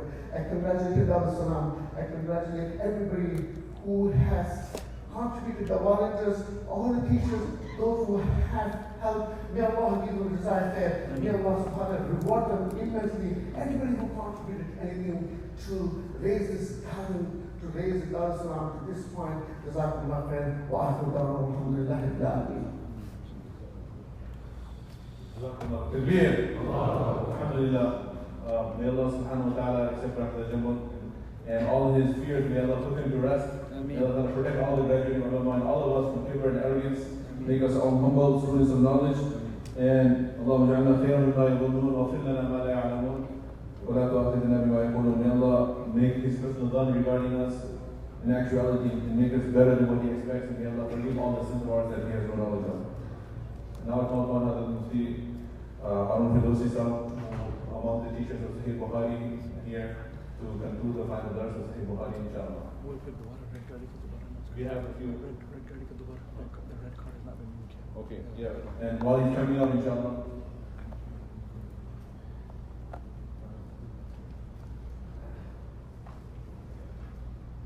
And we have a few cards, announcements, inshallah, until then, while we're setting up, inshallah. We can have the lights turned off, inshallah, for the mihrab lights. Anyone in the back, the volunteers can turn off the mihrab lights. So we have, again, sorry for this Toyota Prius. It's not been moved. It's properly parked, so maybe the owner feels like he's not blocking anyone, but he's actually blocking some people. BB87309. BB87309. Then we have a Highlander, white Toyota Highlander. AD14862. AD14862. Then we have a Sienna white van 630HK. 630HK. White Sienna van 630HK. Then we have a red Altima, Nissan Altima Q354010. Q354010. Red Altima Nissan Q354010. This Nissan Altima is blocking 4 cars.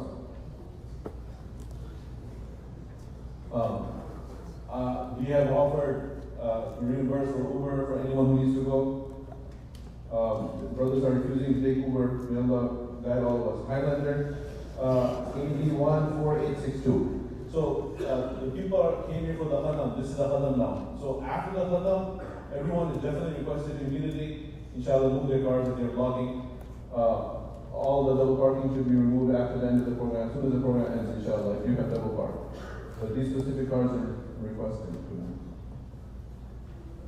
Inshallah, so with all of that distraction, unfortunate distraction, we come back to the actual maqsad, inshallah. So we have, inshallah, 2 students, Hafiz, Maulana Qari Sulaiman Hamid. We will recite the sanad. This is the unbroken chain of transmission of the teachers, the names of the mashayikh.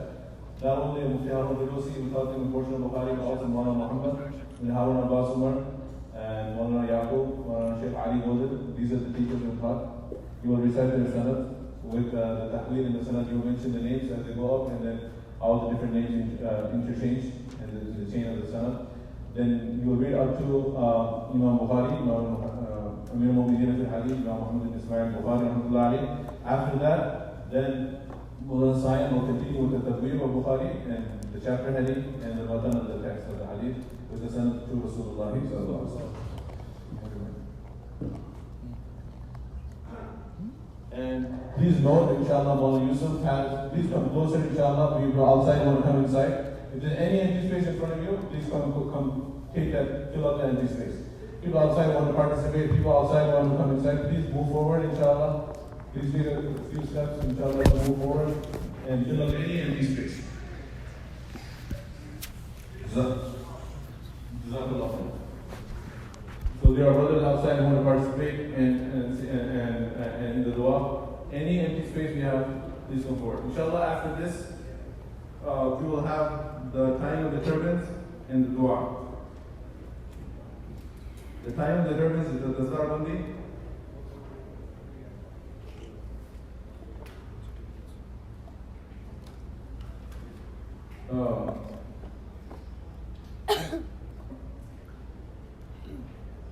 It is well known amongst the leader of the hypocrites, the leader of the munafiqeen. His name was Abdullah ibn Ubay ibn Salul.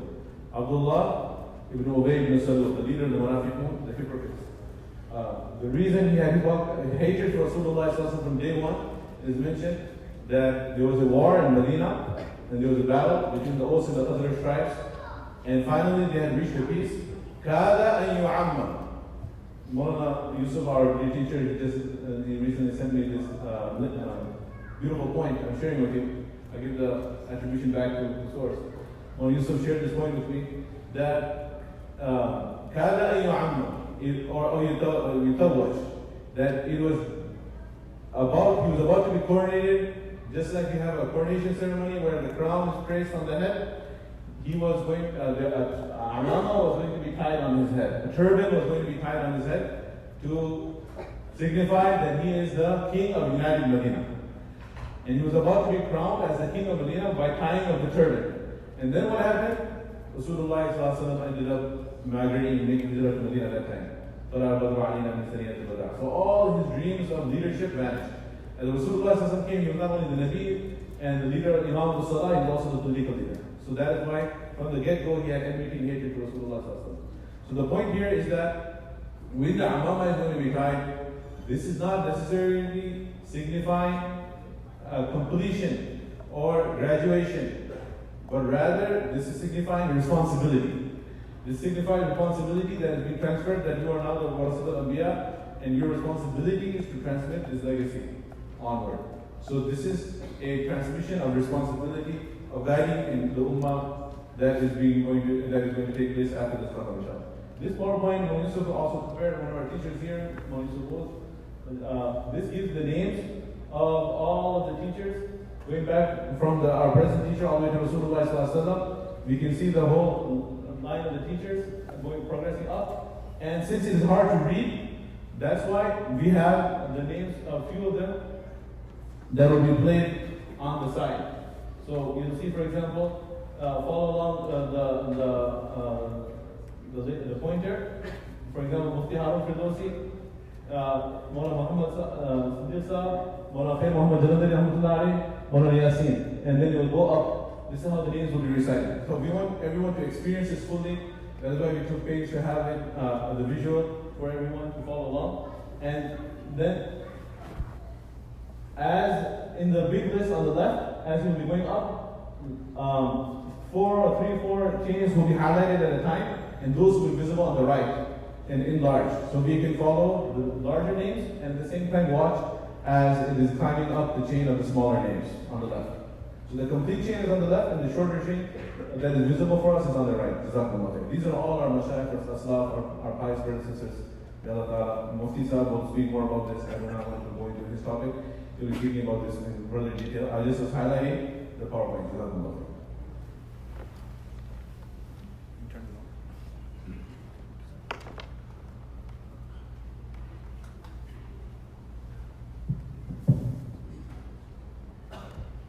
بسم الله الرحمن الرحيم الحمد لله رب العالمين والصلاة والسلام على نبيه الكريم وعلى آله وأصحابه والأئمة المحدثين أما بعد فضيلة الشيخ المفتي هارون الفردوسي حفظكم الله وكرمكم في الدارين آمين عن فضيلة الشيخ مولانا محمد صديق عن مولانا محمد خير الجالندري عن مولانا ياسين السدندي وحدثنا فضيلة الشيخ مولانا محمد عباس عمر حفظه الله تعالى عن أبيه فضيلة الشيخ مولانا هارون عباس عمر عن فضيلة الشيخ مولانا يوسف البنوري عن فضيلة الشيخ الإمام المرشاه الكشميري وحدثنا فضيلة الشيخ محمد علي بن عبد المجيد حفظه الله تعالى عن الشيخ محمد بن حماء الله بن محمد بن هاشم عن فضيلة الشيخ مولانا محمد إسحاق الغازي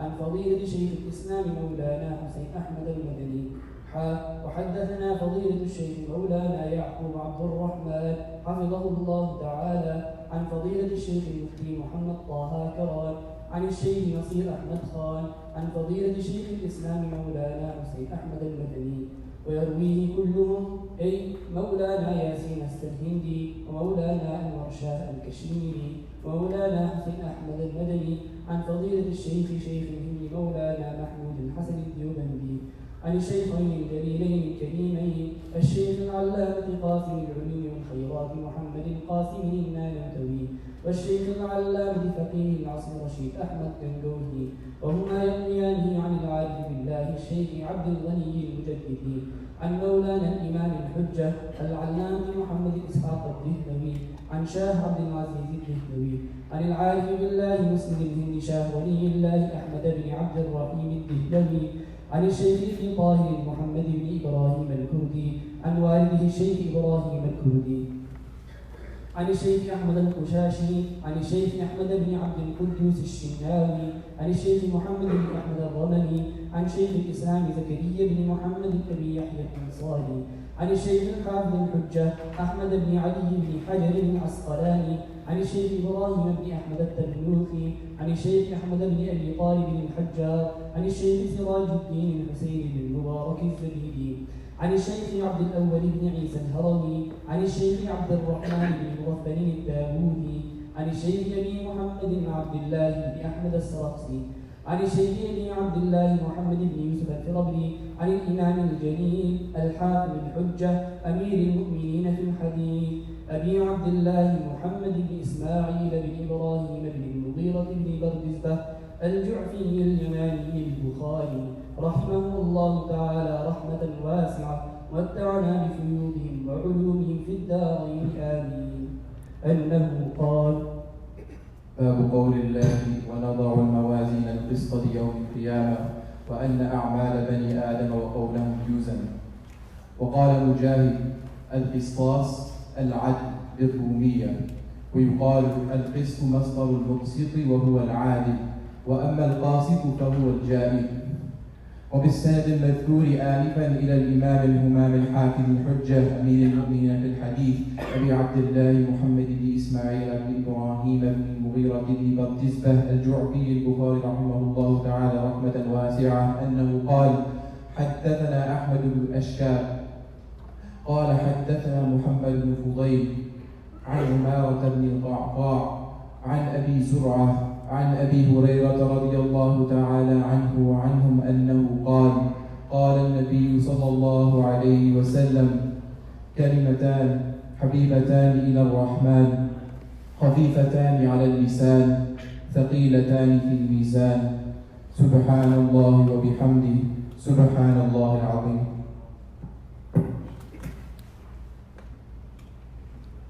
بسم الله الرحمن الرحيم.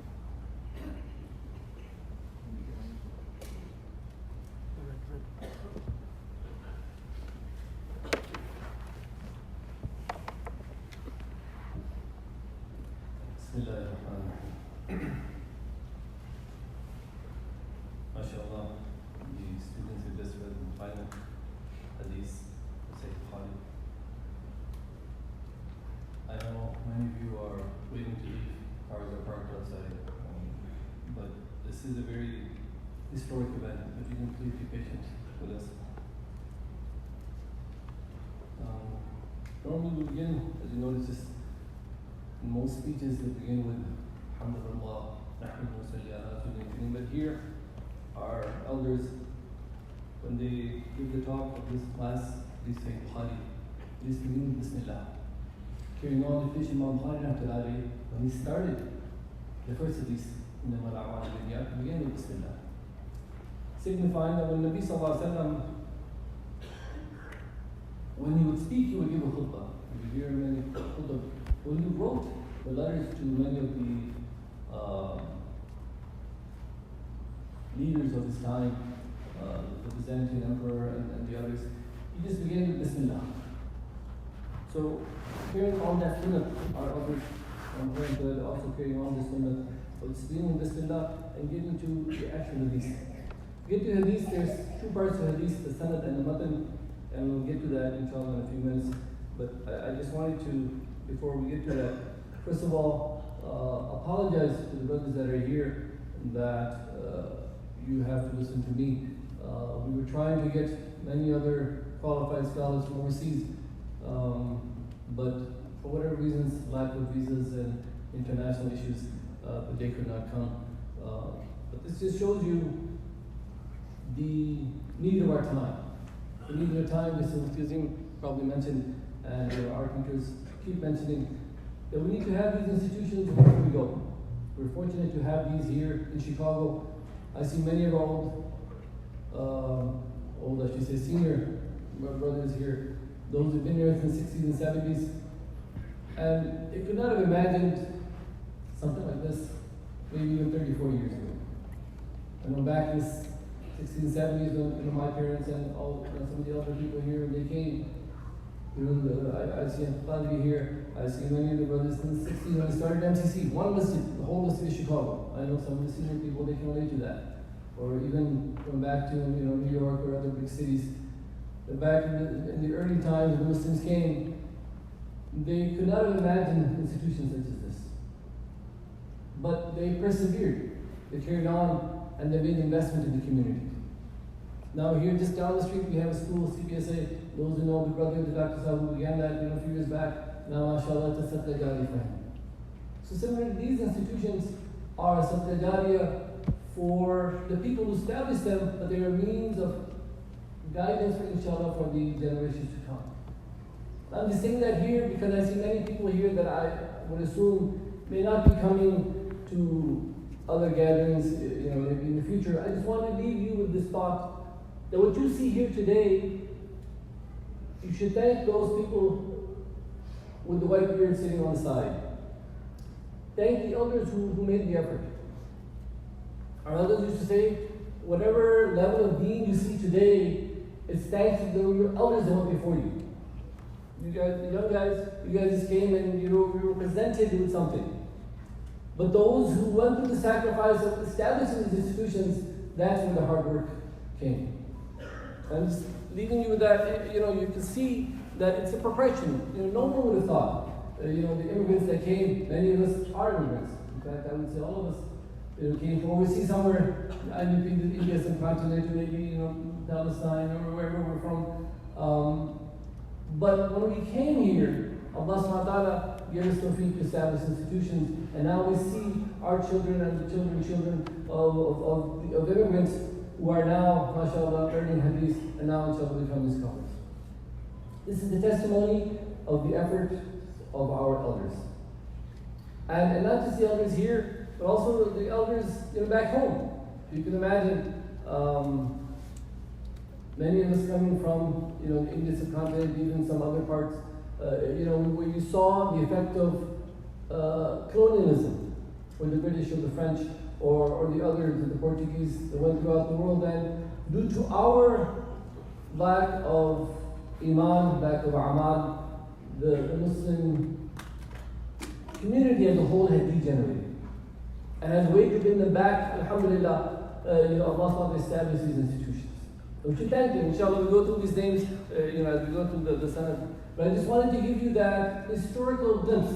That it's not just an accident that we happened sitting in Lombard, in June 2019, that just people are reading Bukhari. This is not an accident, my dear brothers. It took a lot of effort, sweat, and tears, and money from a lot of people that we don't even know. And their sacrifice, we're building, as they say, you're standing on the shoulders of your predecessors. People that went before you, the sacrifice, we're building upon their sacrifice. I just wanted to remind the brothers that are here that let's help these institutions flourish, not just by our time and money, but also by our next generation. The kids that we see here, they should be motivated, inshallah, to come and to participate. So, inshallah, we'll begin with the hadith. As Brother Salman, as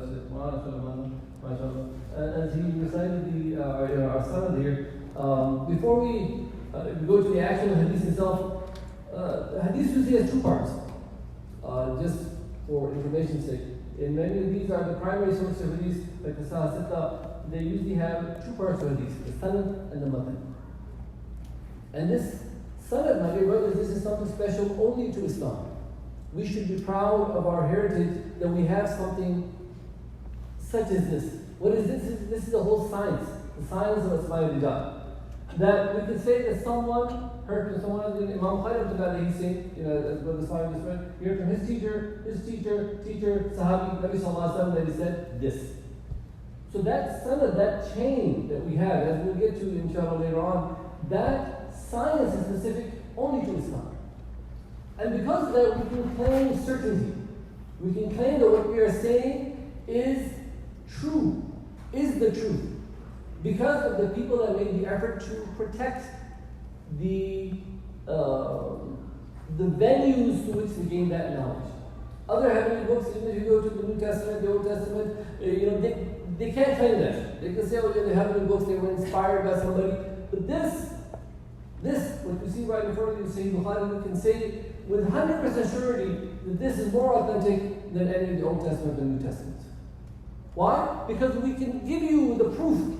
I can tell you that I heard from my teacher, as they described Maulana Siddiq, who heard from his teacher, Maulana Khatmul, who heard from his teacher, Maulana Yasin, who heard from his teacher, so-and-so, that he heard that Imam Khalid said that he heard from his teacher, so-and-so, that he heard this. Nabi Sallallahu Alaihi Wasallam said this.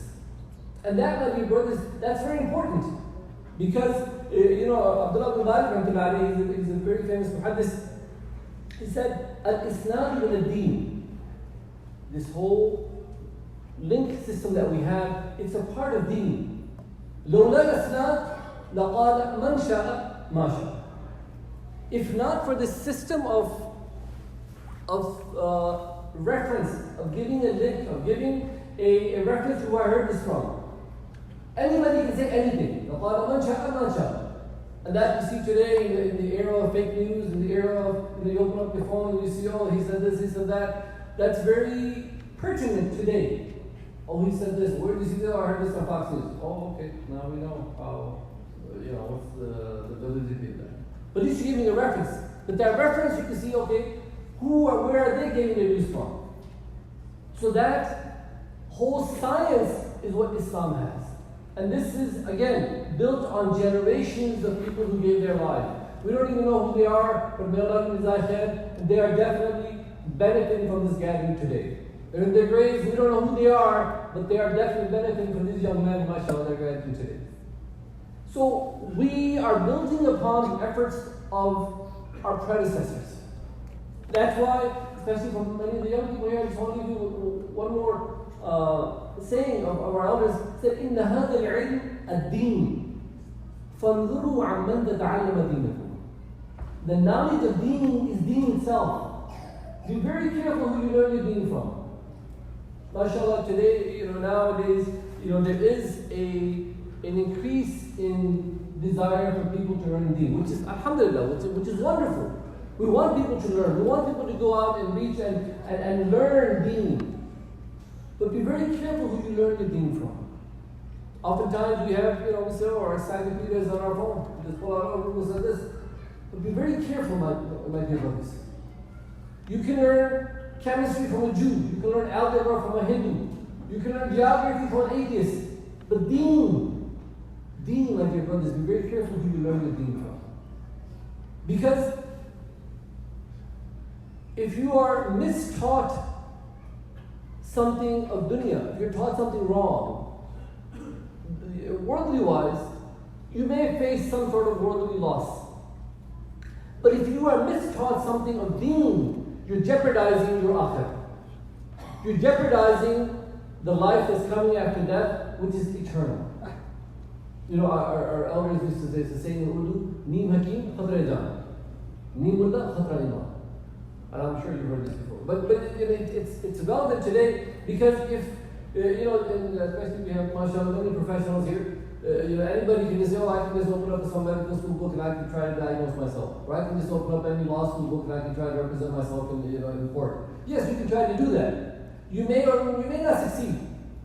But here, if you try to self-educate yourself in deen, you're in danger. You're in danger of maybe misinterpreting deen. And that we see today. We do see that today. I'm sure many of you may also have experienced that. That's just going, oh, I'll just learn myself, I'll just teach myself. Yes, you can do that. You may be able to teach yourself algebra, you may be able to teach yourself chemistry, but to teach yourself deen, that's very dangerous, my dear brothers.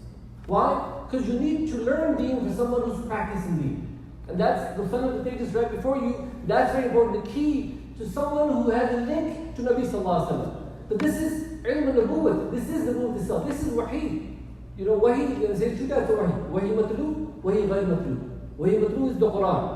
Wahi ghayr matlu. Wahi matlu means that wahi which is recited. Quran is recited. So Quran is wahi, no doubt. But hadith is also wahi. It's wahi that's not recited in the sense that as we read in our salah. But why you say it's wahi? The Quran says it's wahi. وَمَا يَنْطِقُ عَنِ الْهَوَىٰ إِنْ هُوَ إِلَّا وَحْيٌ يُوحَىٰ. The words of Nabi Sallallahu Alaihi Wasallam are defined as wahi in the Quran. Allah Subhanahu is saying the words of Nabi Sallallahu Alaihi Wasallam are wahi itself. So to learn deen from someone, you have to be sure that that source, that link is proper. Otherwise, you may be getting it right, but again, you may be getting it wrong. And you're jeopardizing your whole, the whole understanding of deen, not just that, the implementation of deen, and then through that, the implementation of deen through the people that follow you. So inshallah, let's continue here. Let's go to the sunnah, if we don't mind. Let's go through that. Okay. We'll come back to this. Can we just go through the sunnah? I just wanted to show you that, mashallah, the teachers are here. If you just go through mine, just go through that these are, sometimes you may just think, oh, these are just names. He just read names and, oh, it's just somebody out in history. No, there are books written about these people. When they were born, who were the teachers, who were the students, when did they go to Hajj? Why is it important to go to Hajj? Because many of the teaching learning were done in Hajj. People would come from Andalusia, from Spain, people would come from Syria, people would come from Bukhara, Hind, Pakistan, Indonesia, and they would come and they would learn deen. So to make sure that what they're saying, that somebody says, I heard from, he says, I heard from him. So is that really possible? So they have these books. Yes, that is possible. Otherwise, say, well, A heard from B, but A died in 220 and B was born in 250. How is that possible? And that's the work that these ulama did. That's the work that these muhaddithin did. I just want to show you, not just mine, but just to say that these are people. These are real life people who sacrifice for deen. I just wanted to show you just one incident of my teacher, he just passed away a couple of years ago. He taught for over 60 years. The last few years actually he taught in a wheelchair. I don't know if you guys do that. He taught in a wheelchair. He would come in and he had memorized everything, but he would taught in a wheelchair. He couldn't walk again. But he gave us an example of the importance of the preservation of deen. He said one time, he gave, I think it's like early 50s, he said when he was finishing up, he was reading one book. It was a book of inheritance called Sincerity. I'm sure many of you guys know. Just smile. Some of these guys, they don't like Sincerity because Sincerity it's a lot of math. Some people like math, which is good, but it's a lot of fractions. It's the laws of inheritance. In Surah Nisa, you have the two ayats, yusikum ma fi awladikum. Allah subhanahu wa ta'ala is advising you how to distribute your assets. And then, people in understanding these two ayat, they've written books how to distribute your inheritance. So when he was studying this book, he was having some difficulty because it had to do a lot with math. So then he just asked his teacher, why are we studying this stuff? This stuff is, this is old stuff. Because some of the stuff, this is one of the complaints. The reason I bring this up, this is also some of the complaints about, part of our traditional ulama. Oh, you guys are studying about, slave girls. You guys are studying about, what else? Burning trees and all this. You guys are still talking about the Hara. People are reached the moon. People reached the moon. You guys are still talking about, Andela and, how to go to the bathroom. No, but these are relevant things. So anyway, when he said this to his teacher, he said, why do we need to learn this stuff? So again, go back, this was back in Pakistan, in that part of the world. Back then, because it was an ex-British colony, the laws that were there were the British laws. That if someone dies, all the inheritance is given to the older male son. So his teacher told him, no, Siddiq, tum padho. एक ज़माना ऐसे आएगा कि जो तुम पढ़ रहे हो वो अल्लाह ताला उसको अमल में लाएगा. His teacher told him, Siddiq, you study, because there'll come a time when Allah will implement what you're learning. In fact, that's one of the responsibilities of the ulama, is hifazat al-deen. We think, mashallah, today, there are, mashallah, many ulama that are going into the new fields as far as maybe Islamic financing or organ donation or, all this other stuff that is at the crust, of new, implementing the old classical knowledge with the new things that are here. But the ulama were always those who kept things relevant, who were protecting what was there before. So this, through their protection, he studied it and he memorized it and he understood it. This was 1953. In 1979, there was, history people, you guys know, there was a leader of Pakistan, his name was Zia ul-Haq, the general. And when he became the leader of Pakistan, he implemented the laws of Sharia. He said that, in some ways, that if someone dies, he implemented this law of inheritance. So he said one day, 1979, 1980, he was reading the newspaper and he read this, that the Pakistan government has this law, that now the inheritance will be distributed according to the laws of Sharia, as has been taught in our books, like in Sincerity and the other books. He said, when I read that, I cried. Because I remember the saying of my teachers, that your job, you young men here, and inshallah the future ulama back, sitting here, that our job is the preservation of deen.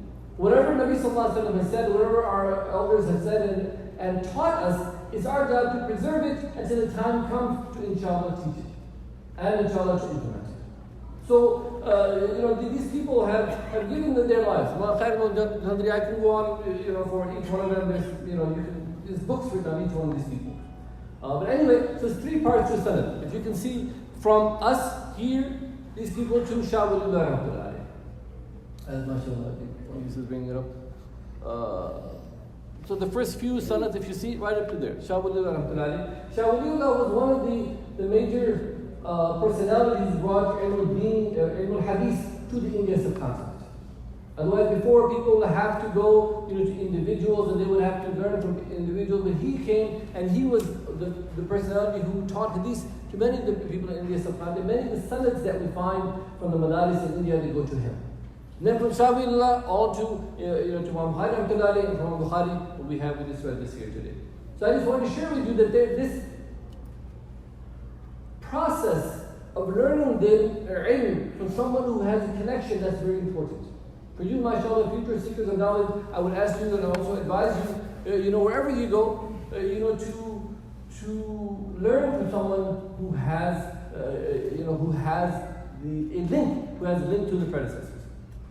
Inshallah. So now we can just talk about the method. So the sanad, as Imam Khalid has said, that he heard from his teacher, and we can go on for hours, but I don't want to take too long. I know that people are waiting to leave. But we see, one of the specials they say here is that the Sahabi here is Imam Abu Hurairah radiyallahu anhu. Abu Hurairah is known as the Sahabi who specialized in hadith. He was one of the books of Sahabis. So here we find that Imam Khalid he began his book with the riwayat of Umar radiyallahu anhu. He was known as the Sahabi who protected the Quran. And here is ending with the Sahabi who protected the hadith. So here, Imam Khalid is saying that another mawazin bil-qist yawm al-qiyamah, that the scale will be brought forth on the day of judgment. And here, the ulama they explain that amal are not counted. On the Day of Judgment, amal are weighed. This is something very important for us to understand. Is that it doesn't matter if I've prayed this many prayers, I've done this much hajj, I've given this much money. Allah SWT looks at ikhlas, our sincerity and our mujahidah. Based on these two things, Allah SWT gives a scale to certain amal. And how heavy they are, how sincere and how we express these things, Allah SWT gives a reward for those. So that scale will be set on the Day of Judgment. And from there, إنما الأعمال بالنيات وقولهم يوزن, that the amal of humans will weigh on the Day of Judgment. قال مجاهد القسطاس العادل. Then they go into some of the vocab that Imam Mujahid said that the scale is talking about justice, and in Rumi, in the Roman language, it's called qist. And the Masjid was muqsid, who al-adil, someone who is just, and al-qasid from mujahid, that there you can have different understandings of this, someone who's fair, and also if you go to the different masjid, is someone who's not fair. That's a discussion. I don't want to go into that because I know you guys are waiting. Now we get to the hadith. Imam Khalid said, I heard from my teacher, Ahmad ibn Shkab, who was told by his teacher Muhammad ibn Fudayl, who was told by Amara ibn Qaqa'a, from his father, Abu Zur'a, who was told from Abu Hurairah ibn Amr that Nabi Sallallahu Alaihi Wasallam said. So this is the first part that he finishes here. The son finishes here. The matan is kalimatan. There are two words, habibatan ila Rahman. They're beloved to Allah subhanahu wa ta'ala. Khafifatan ala lisan. They are very easy on the tongue, but they're very heavy. Thaqilatan al mizan. They're very heavy on the scale of the Day of Judgment. What are they? Subhanallah wa bihamdihi. Subhanallah. That dhikr is the importance of dhikr. That as much as we can, Nabi Sallallahu Alaihi Wasallam in giving the virtues of dhikr, that if you cannot, for some reason, if you cannot go in the path of Allah Subhanahu wa Ta'ala, if you cannot do this, if you cannot do that, at least you can busy your tongue with the dhikr of Allah Subhanahu wa Ta'ala. So inshallah, we'll finish with this, that inshallah, Imam Khalid in the beginning he's saying that our action should be sincere. And every action throughout the book, obviously we can't go to almost 1,200 pages. He's talking about different amal, praying, fasting, and hajj, and going in the path of Allah subhanahu wa ta'ala, and doing all good deeds. But whatever you do, towards the end, it should be sincere. Inshallah, may Allah give us tawfiq. I don't want to take I'm just cutting you short. I don't want to take too much time, but I just want to first congratulate our young scholars here, and inshallah, we just advise them that inshallah to be sincere, and just to take the advice of Imam Khalid and to first implement the teachings of Quran in ourselves first. The best, our teacher Mufti Darussalam said, the fail of a Mufti is the actions of a Mufti. Meaning that don't just look at what you're saying, what you're doing is also very important. Because people look at you and say, oh, Mawlana Sahib did this, Mawlana Sahib did that. So may Allah give us tawfiq. But how do we do that? I just want to give a little plug for the effort of da'wah. This is ilm. What we're learning is just words. But how to implement words and translate words into action, it takes an effort of ilm. It takes an effort of iman. That effort of iman is the effort to increase ourselves with the power to do action. Now we've learned this. Many of you now we've learned this. Now we'll see how many of you implement this hadith. How many of you will say this dhikr? How many of you will implement this throughout your lives? Those who have the iman will practice this. Those whose iman is deficient may not. All of us have iman. But the question is, do we have enough iman? The fact that we're Muslims, the fact that we're coming to the masjid, that shows we have iman. Every Muslim has iman. But the question is, do we have enough? Is iman mawjood? And that's iman matloob. Iman that is desired. Iman desired, how much iman is desired? Nabi Sallallahu Alaihi Wasallam said, "Man qala la ilaha illallah mukhlisan dakhla jannah." He was asking, "What does Ya Rasulullah?" قال, "أن تهجز عن محارم." That your iman to stop you from haram. So that I will leave you with that, inshallah, for all of us that are here, the students here, and also all the guests that are here, to make an effort on our iman. If your iman is stopping you from haram, alhamdulillah. From our eyes looking at haram, from our hands going to the bad websites, from our ears listening to bad things, from our feet going to the bad places, alhamdulillah. But if not, that means we need to make an effort of iman. So for you, as graduates, for all of us, we're all in the need of effort of iman. That, along with ilm, we need to make an effort of iman so that we can get amal. Inshallah, may Allah make it easy, may Allah accept you, inshallah, your whole families. Congratulations to you and your whole families, mashallah, families that are here, and to all the brothers that are here. May Allah accept this gathering as needed hidayat only for us, inshallah, and inshallah, for the whole institution and the whole.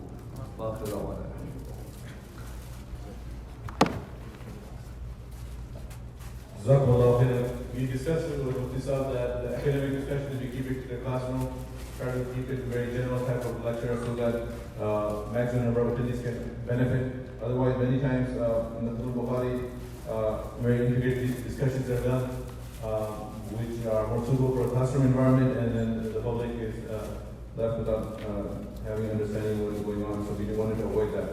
Alhamdulillah, now we come to the conclusion, inshallah, of the tying of the turbans and granting of the certificates.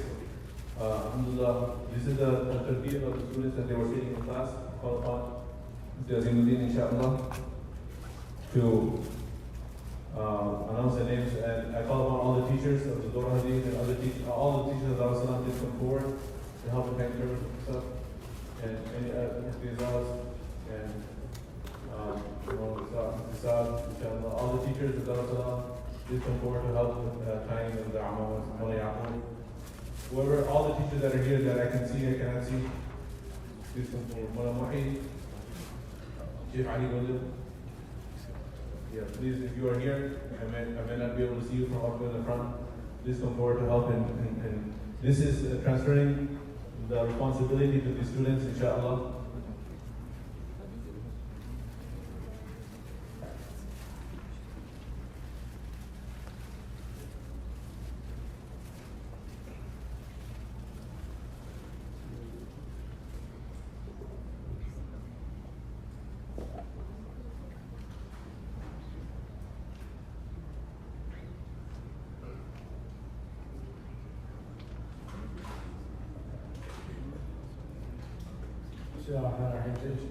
May I request everyone to please move a little bit more forward. There's still loads of people in the lobby who can't hear. Can you please, if you see red carpet, that means there's space. If you see the carpet, move forward. There's space up here. There's space up here behind the table too. There's a lot of space. If your brothers can make the sacrifice of standing up a little bit, when you're asked to make space in the gathering, make space. Allah will make space for you, as Allah says in the Quran. So inshallah, make space for one another. There's many brothers in the lobby who would like to participate here. Kindly, please take a step forward. If you come up front, though, just come up front, inshallah. There's space right up here, all the way up front. There's space. We don't want anyone in the lobby there, if possible, if everyone can fit. Sheikh Ali Gundil, we're waiting for you.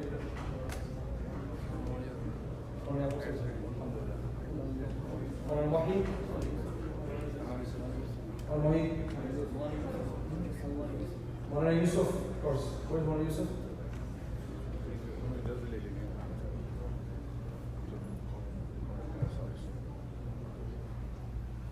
So I'm going to give the names the way they were sitting in class the whole year, and the way they're sitting right over here.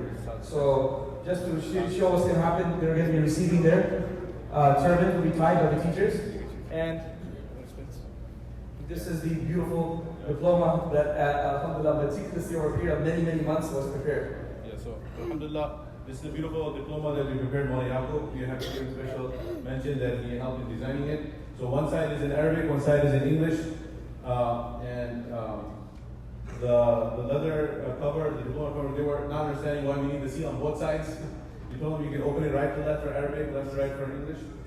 So alhamdulillah, this is a beautiful certificate of accomplishment and in Shahada for those who are graduating in the Al-Jannah program.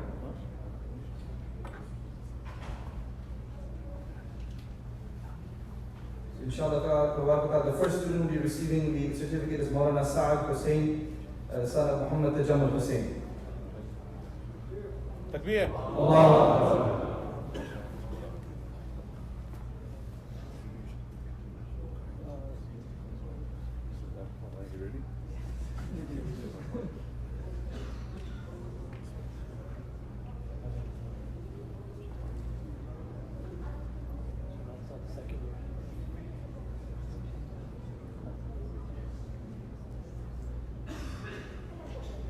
This is the first class, so put it, slowly, nicely. Usually when we were graduating, we were one of 67.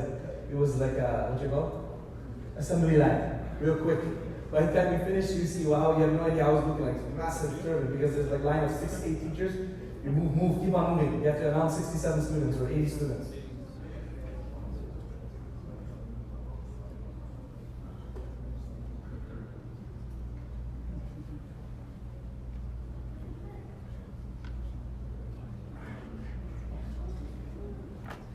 Takbir. Next, inshallah, Maulana Sulaiman Sa'aduddin Hamid, the son of brother Rafiuddin Hamid.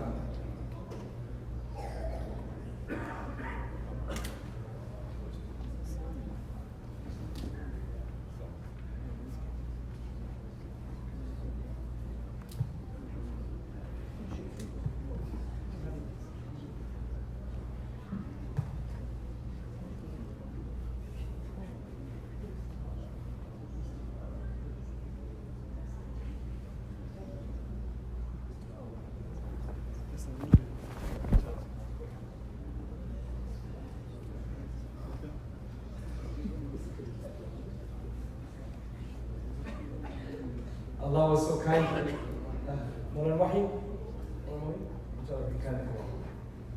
These are all, mashallah, all roads are tailored in Turkey. They went to Turkey. Allah blessed them all to go to Turkey and get it right in the center of the place. Alhamdulillah, get a hand tailored after their own size, mashallah.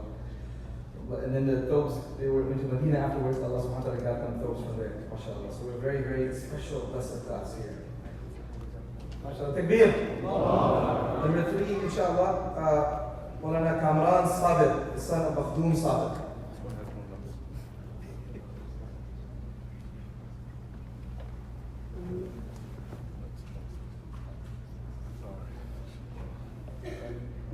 If there is space in the back, please give space to the brothers in the lobby. All the brothers, youngsters in the back, there is space here. There's a lot of space here. Unless you really particularly like to stay in the lobby, you can stay there. Otherwise, if you want to be here, there's a whole bunch of space inside. Come through.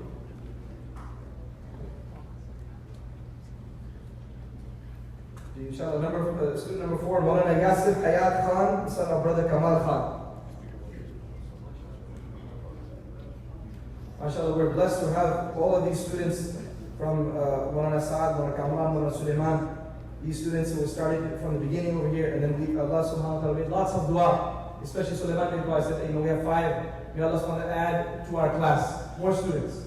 And so Alhamdulillah, Allah subhanahu wa ta'ala sent Maulana Yasir and another 7 students from various different schools, some from Indiana, from New York, New Jersey, from California, Indiana. And mashallah, they joined the class and they brought so much. So although Maulana Yasir is here for only 2 years, but you would think that he is, alhamdulillah, been here from Maktab, mashallah, or that he is the ustad of, mashallah, the way he has given to this community. All the volunteers here probably are shedding tears as well, because he's been such an integral part of this masjid, in serving and in rejoicing and connecting with people. We're blessed to have had him here, mashallah. Takbir. Then we have next, inshallah, Maulana Farhan Sayyid, the son of brother Salim Sayyid. Many of you know him as the Imam of Taraweeh, one of the Imams of Taraweeh, who leads Salat al-Fajr and Isha as well, and we've been able to benefit and enjoy his, not only tilawah, but his, although he's the youngest of the class, but he has a motherly love for everyone. So, alhamdulillah, everyone who comes here, they mention the chandelier, and then they'll mention him, that, we were there, so nice that you were not present, but Hafiz Farhan was there to welcome us, and we really, really enjoyed his generosity and humbleness and welcoming nature. So many of the students, when they come new here, alhamdulillah, he's the first person to meet them, greet them, and set everything up. We're blessed to have had him for the past 2 years, and also very happy that he'll be staying with us, inshallah, for the next few years. serving alongside with us here at DarusSalam, alhamdulillah.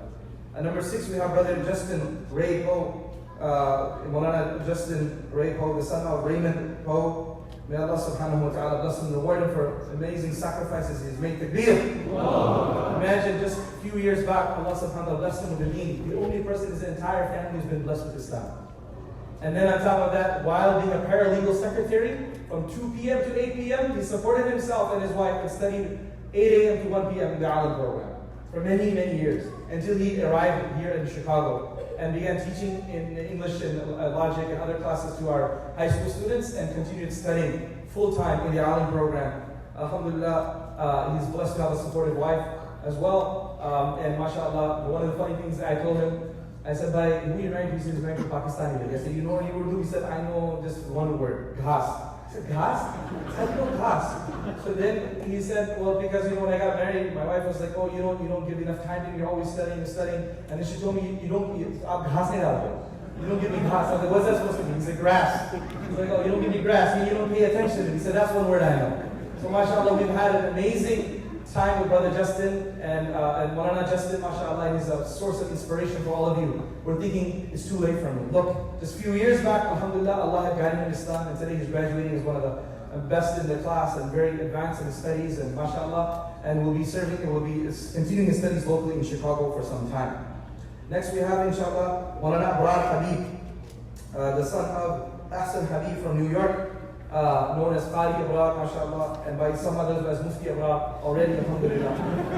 And we are blessed to have him, alhamdulillah, who loves tilawah of the Quran, is always reciting all over the place, on the stairs, in the wudu area. You know he's in the house, when you have the bell, you hear the bell, you know someone's there. So mashallah, we know he's in the house because he's always near the adhan or tilawah taking place. May Allah subhanahu wa ta'ala allow him to always serve the deen wherever he goes and remove all obstacles. He's planning, inshallah, to go soon to South Africa to continue his studies over there. And alhamdulillah, he joined us from New York, and mashallah, his mother and sister are here today as well. May Allah subhanahu wa ta'ala facilitate for him his journey overseas.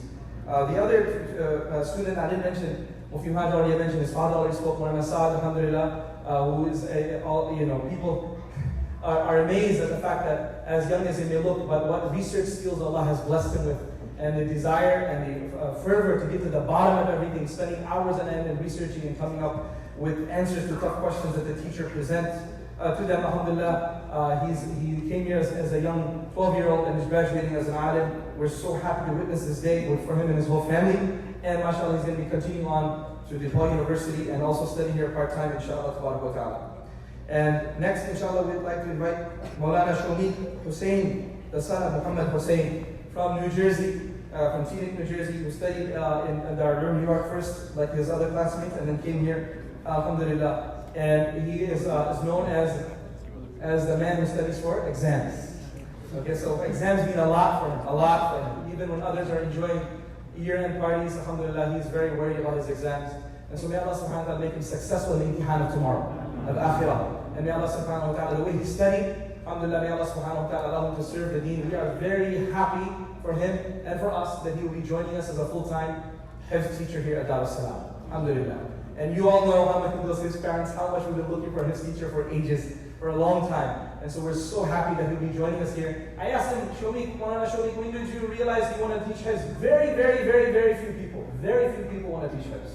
Very few people, unfortunately. He said, the day I finished my hifz, and I went to Darul, New York, and Maulana Yamin, and he asked the first year students, what do you all want to become when you graduate? So he said, when he came to me, I said, I want to become a hifz teacher. And he said, because I had such an amazing experience with my hifz ustad, and I was so inspired by him that I decided that I would like, from that time, 7 years ago, made a decision I want to become a hifz teacher. So that is very telling.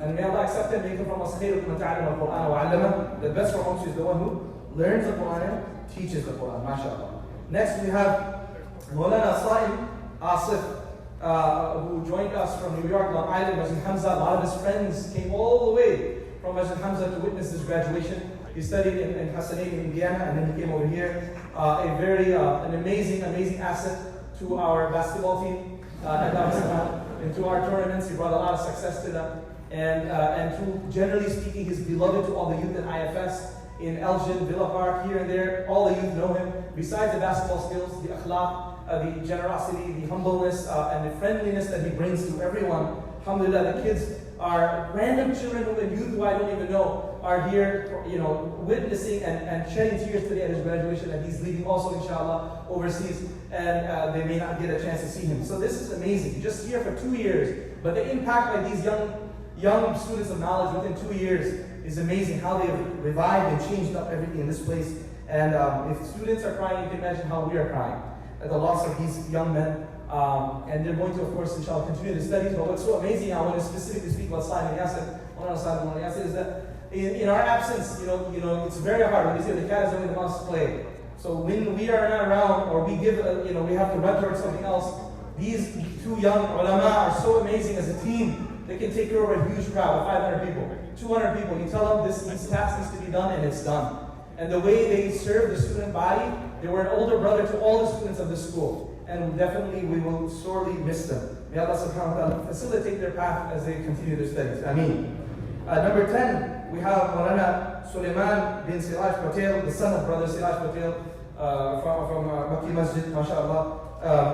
Alhamdulillah, he's joined us just for the 1 year, and Allah subhanahu wa ta'ala blessed him, and his brothers are here, his mom is here, his dad is here, everyone is here. Initially it was just 1 year, but alhamdulillah he got encouraged and he decided to continue. One beautiful thing about him is that literally you don't need to, his dad told me this and he's 100% true. You don't need to tell him twice to do something. You don't need to motivate him. Always motivated, alhamdulillah, to do his work. His father was telling him all along in school years, I never had to once say, Beta, did you do your homework? Your exam is tomorrow. Completely self-motivational. Alhamdulillah, he brought that to the class, and he ended up doing 2 years in 1 year. Because this class is a very special class. Very few of them are continued on. He's the only one who continued on to in this school. Although some continued on in Pakistan and other places. But alhamdulillah, he's the only one from his graduating class of the 1 year program who's graduating here today. And he combined 2 years together to be here. Alhamdulillah, can you imagine the dedication for that? Takbir. And then now we have Maulana Bilal Rawala, the son of Brother Abdul Rahim, from Indiana, alhamdulillah, and who studied in Indiana and then went to study in California, and then mashallah ta'ala came here to graduate.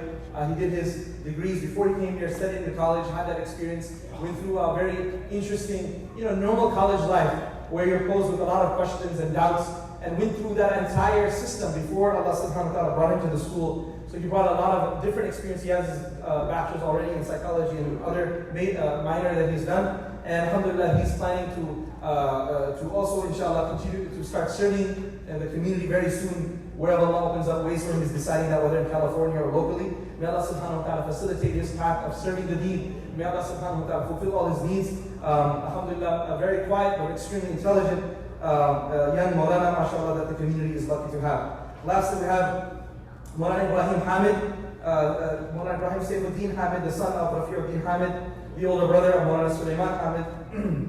Although people use the other way, they say, oh, he's Sulaiman's brother. But in reality, Sulaiman is his brother, just in case you got that wrong. Okay?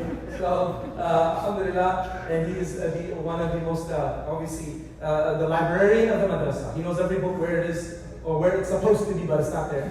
And from day one, he's been handling the library. He knows it on the back of his hand, all the books that we have, what we have to sell, how many sets we have, the authors, and so forth. Alhamdulillah, he took that on. So we're really, we're blessed to have him. He's a very soft-hearted person. And he's been coaching people from first year, so I wonder what he's going to do now. MashaAllah. Very, he thinks outside the box, sometimes breaks the box. Alhamdulillah. To be able to think of solutions to new problems and new solutions to all problems. And mashallah ta'ala, last week or 2 weeks ago, alhamdulillah, he couldn't wait till the graduation, he got married 2 weeks ago. Mashallah, takbir. So alhamdulillah, and he got married to one of he first graduated of our HIS program. Alhamdulillah. So we're blessed to have these two students, part of our alumni here. And so there comes, inshallah, the total end of all 12 graduates. I wanted to mention a few words, as Mufti has already said, about Brother Maulana Kamran, someone who is very dedicated in appreciation for the madrasa, for his students, for his teachers. And mashallah, many of these, including Maulana Ibrahim, Maulana Sulaiman, Maulana Kamran, they started teaching here on the weekends. And they started teaching in their free periods to some of the classes. So alhamdulillah, they have already began serving before they even graduated. And we are very grateful and thankful for this opportunity to have been part of this journey.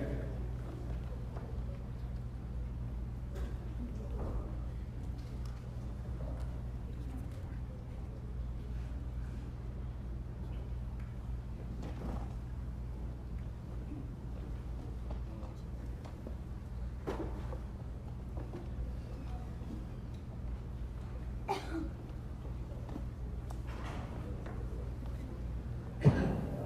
Rabbil Alameen. According to the schedule, after the ceremony, I was supposed to give final concluding advices to the graduates. I will keep it super short. SubhanAllah, there's so much that I had planned to say, but I will summarize it. Alhamdulillah Rabbil Alameen. Allahumma salli ala Muhammad wa ala Muhammad wa barik wa sallam. Allahumma barik ala Muhammad wa ala Muhammad wa barik wa sallam. My dear respected, beloved students, today you are carrying this legacy forward. This is an isbat and attribution to ilm that you have gotten. Make sure that we never dishonor this legacy. Make sure that no action we ever do will bring dishonor to this name. Up till now, in the famous madrasa riwayah, يجوز لطالب العلم ما لا يجوز لغيره رواه مسلم. We used to apply that it's permissible for the student of knowledge that which is not permissible for other than the student of knowledge, narrated by a Muslim. But now, alhamdulillah, Allah subhanahu wa ta'ala has conferred upon you this title that you will be known as a alim of deen, as a holder of this legacy, as a bearer of this honor and this tradition. We have to make sure that every call and care of ours does not ever bring any dishonor to this name.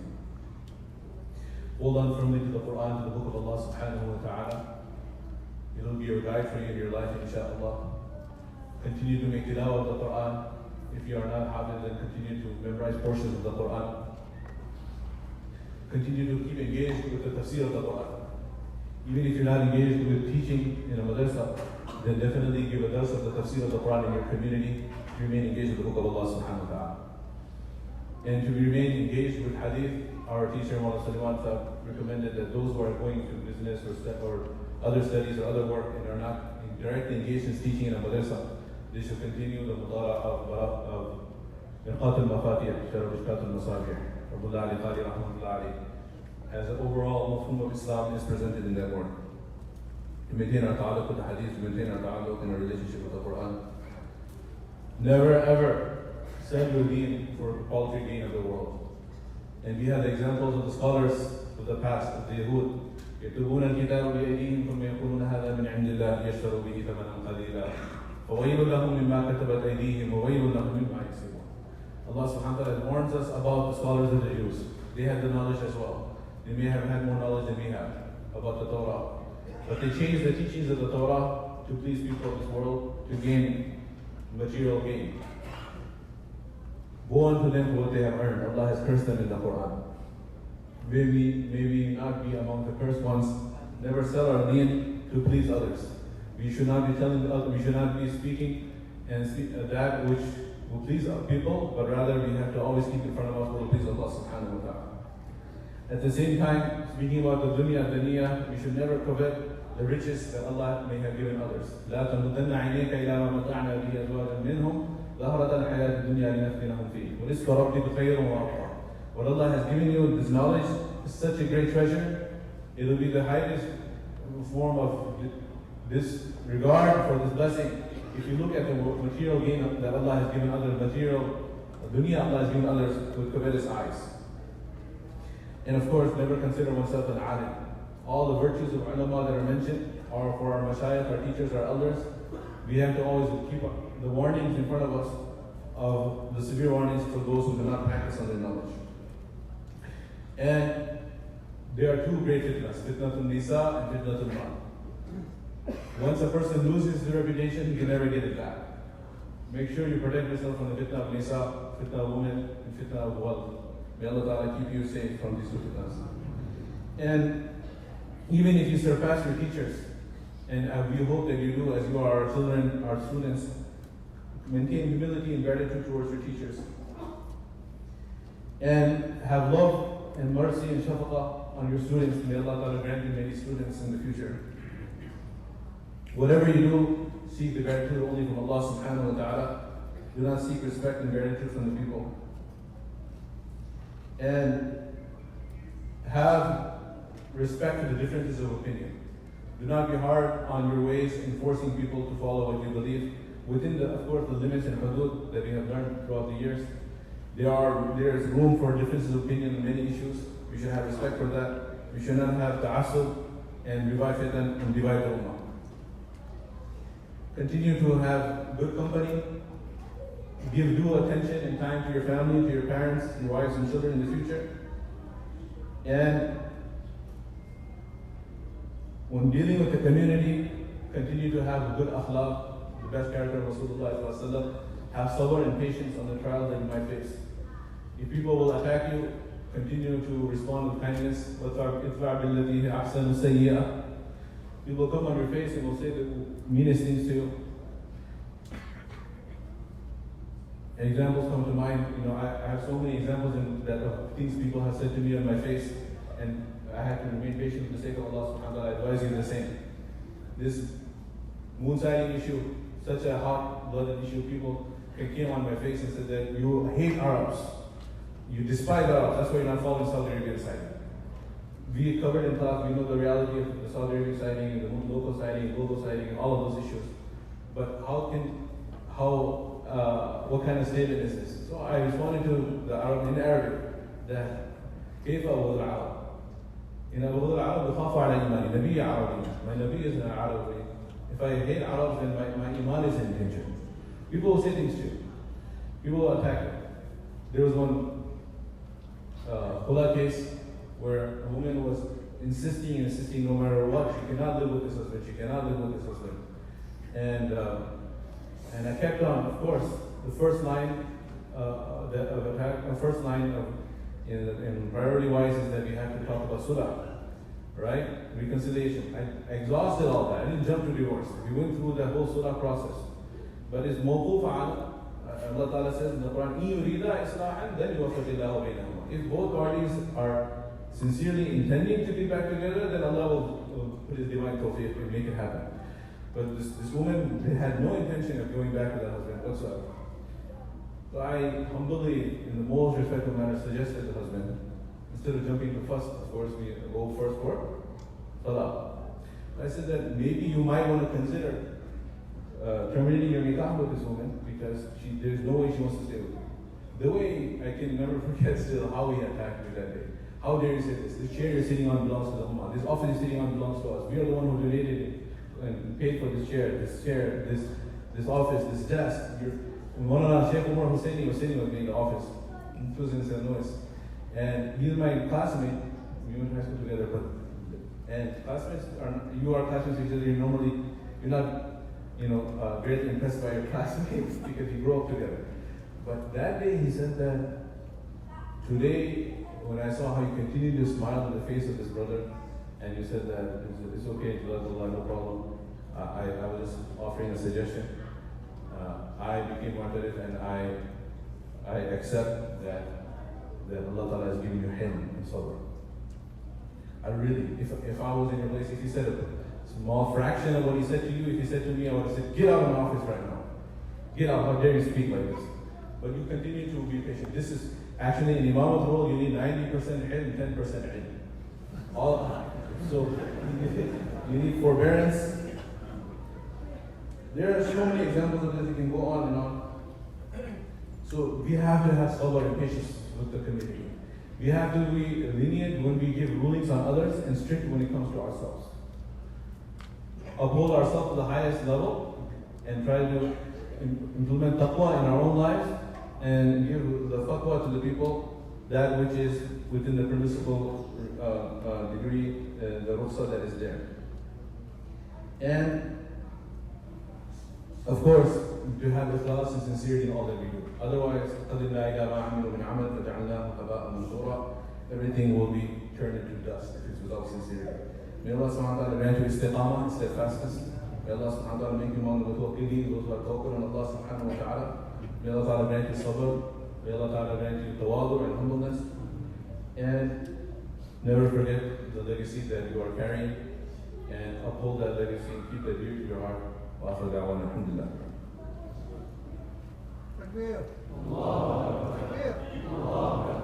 Now we call upon Mufti Azimuddin to make a final dua, inshallah.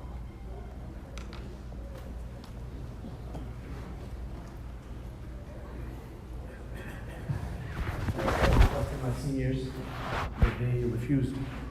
So, based on my own weakness, I refused to do so in respect of all the seniors here. But we'll do the best to ask Allah subhanahu wa ta'ala through the barakah of this gathering, that Allah subhanahu wa ta'ala accepts all our du'as. As a reminder, this gathering here of Khatmul Sahih Bukhari is a gathering in which people classically and traditionally would travel from far and wide to attend simply to get their du'as accepted.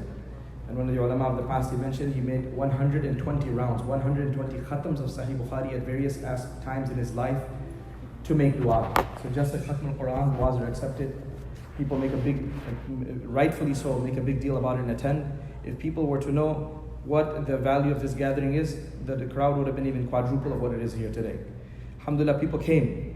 But those who didn't come because they don't realize what Khatmul Bukhari is and what this beautiful gathering is. So we ask Allah that who of us who are present here and we're listening online or present here, that He allows us to value it. And those who missed out, may Allah subhanahu wa ta'ala allow them to value opportunities like this in the future. And may Allah subhanahu wa ta'ala allow us with utmost sincerity to pray to Him and for ourselves and for the entire ummah. And fulfill, may I ask Allah subhanahu wa ta'ala to fulfill those needs. There are many, many dua requests that have been coming in.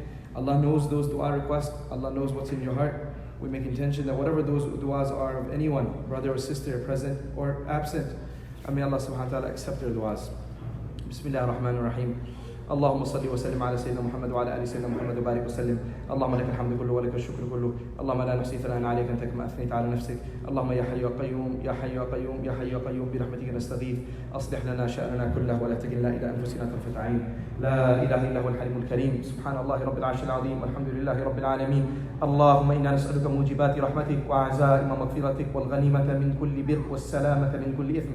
اللهم لا تدع لنا في مقامنا هذا ذنبا الا غفرته ولا هما إلا فرجته ولا مريضا إلا شفيته ولا دينا إلا قضيته ولا ضالا إلا هديته ولا سائلا إلا أعطيته ولا حاجة من حوائج الدنيا والآخرة هي لك رضا ولنا فيها صلاح إلا عنتنا ويسرتها لنا يا أرحم الراحمين يا أكرم الأكرمين يا حي يا قيوم. سبحان الله وبحمده عدد خلقه ورضا نفسه وزنة عرشه ومداد كلماته. سبحان الله وبحمده سبحان الله العظيم. سبحان الله وبحمده سبحان الله العظيم. سبحان الله وبحمده سبحان الله العظيم. يا حي يا قيوم يا حي يا قيوم يا من أمره بين الكاف والنون. يا حي يا قيوم يا حي يا قيوم يا أحد الصمد الذي لم يلد ولم يولد ولم يكن له كفوا أحد. اللهم لك الحمد حمدا دائما مع دوامك ولك الحمد حمدا خالدا مع خلودك ولك الحمد حمدا حتى ترضى ولك الحمد حمدا إذا رضيت. يا ولي الإسلام وأهله ثبتنا به حتى نلقاك. اللهم صل وسلم على سيدنا محمد وعلى آله سيدنا محمد وبارك وسلم. اللهم صل على محمد صلاة تنجينا بها من جميع الأهوال والآفات وتقضي لنا بها جميع الحاجات وتطهرنا بها من جميع السيئات وترفعنا بها عندك أعلى الدرجات وتبلغنا بها أقصى الغايات من جميع الخيرات في الحياة وبعد الممات إنك على كل شيء قدير. ربنا ظلمنا أنفسنا ربنا ظلمنا أنفسنا ربنا ظلمنا أنفسنا وإن لم تغفر لنا وترحمنا لنكونن من الخاسرين. اللهم مغفرتك أوسع من ذنوبنا ورحمتك أرجى عند من عملنا. اللهم مغفرتك أوسع من ذنوبنا ورحمتك أرجى عند من عملنا. اللهم مغفرتك أوسع من ذنوبنا ورحمتك أرجى عندنا من عملنا. اللهم يا حي يا قيوم إنا نسألك العفو والعافية والمعافاة الدائمة في الدين والدنيا والآخرة. ربنا اغفر لنا ذنوبنا وإسرافنا في أمرنا وثبت أقدامنا وانصرنا على القوم الكافرين وانصرنا على القوم المجرمين وانصرنا على القوم الفاسقين وانصرنا على القوم الظالمين. اللهم يا حي يا قيوم ربنا تقبل منا إنك أنت السميع العليم. ربنا لا تزغ قلوبنا بعد إذ هديتنا وهب لنا من لدنك رحمة إنك أنت الوهاب. ربنا إننا سمعنا مناديا ينادي للإيمان أن آمنوا بربكم فآمنا. ربنا فاغفر لنا ذنوبنا وكفر عنا سيئاتنا وتوفنا مع الأبرار. اللهم ربنا لا تجعل في قلوبنا غلا للذين آمنوا ربنا إنك رؤوف رحيم. ربنا لا تجعلنا فتنة للقوم الظالمين ونجينا برحمتك من القوم الكافرين. لا إله إلا أنت لا إله إلا أنت سبحانك إنا كنا من الظالمين. حسبنا الله ونعم الوكيل على الله توكلنا. حسبنا الله لما أهمنا. حسبنا الله لمن بغى علينا. حسبنا الله لمن حسدنا. حسبنا الله لمن كادنا بسوء. حسبنا الله عند الموت. حسبنا الله عند السؤال في القبر. حسبنا الله عند الميزان. حسبنا الله عند الصراط. حسبنا الله لا إله إلا هو عليه توكلنا وهو رب العرش العظيم. Oh Allah, O most merciful Allah, O most gracious Allah, O most loving Allah, O most caring Allah, O Sattar, O Ghafar, O the one who covers up our faults, O the one who forgives our sins, O Allah, the one who does not expose us, O Allah, the one who continues to grant us blessings even though we continue to disobey you. O the one who has not stopped showering his blessings upon us even though we have only replicated that with sins and with disobedience. Oh Allah, the one who has not made us blind when we looked at haram with our eyes. Oh Allah, the one who has not made us deaf when we listened to haram with our ears. Oh Allah, the one who has not made us paralyzed when we touched haram with our hands. Oh Allah, the one who has not made us sick when we digested haram.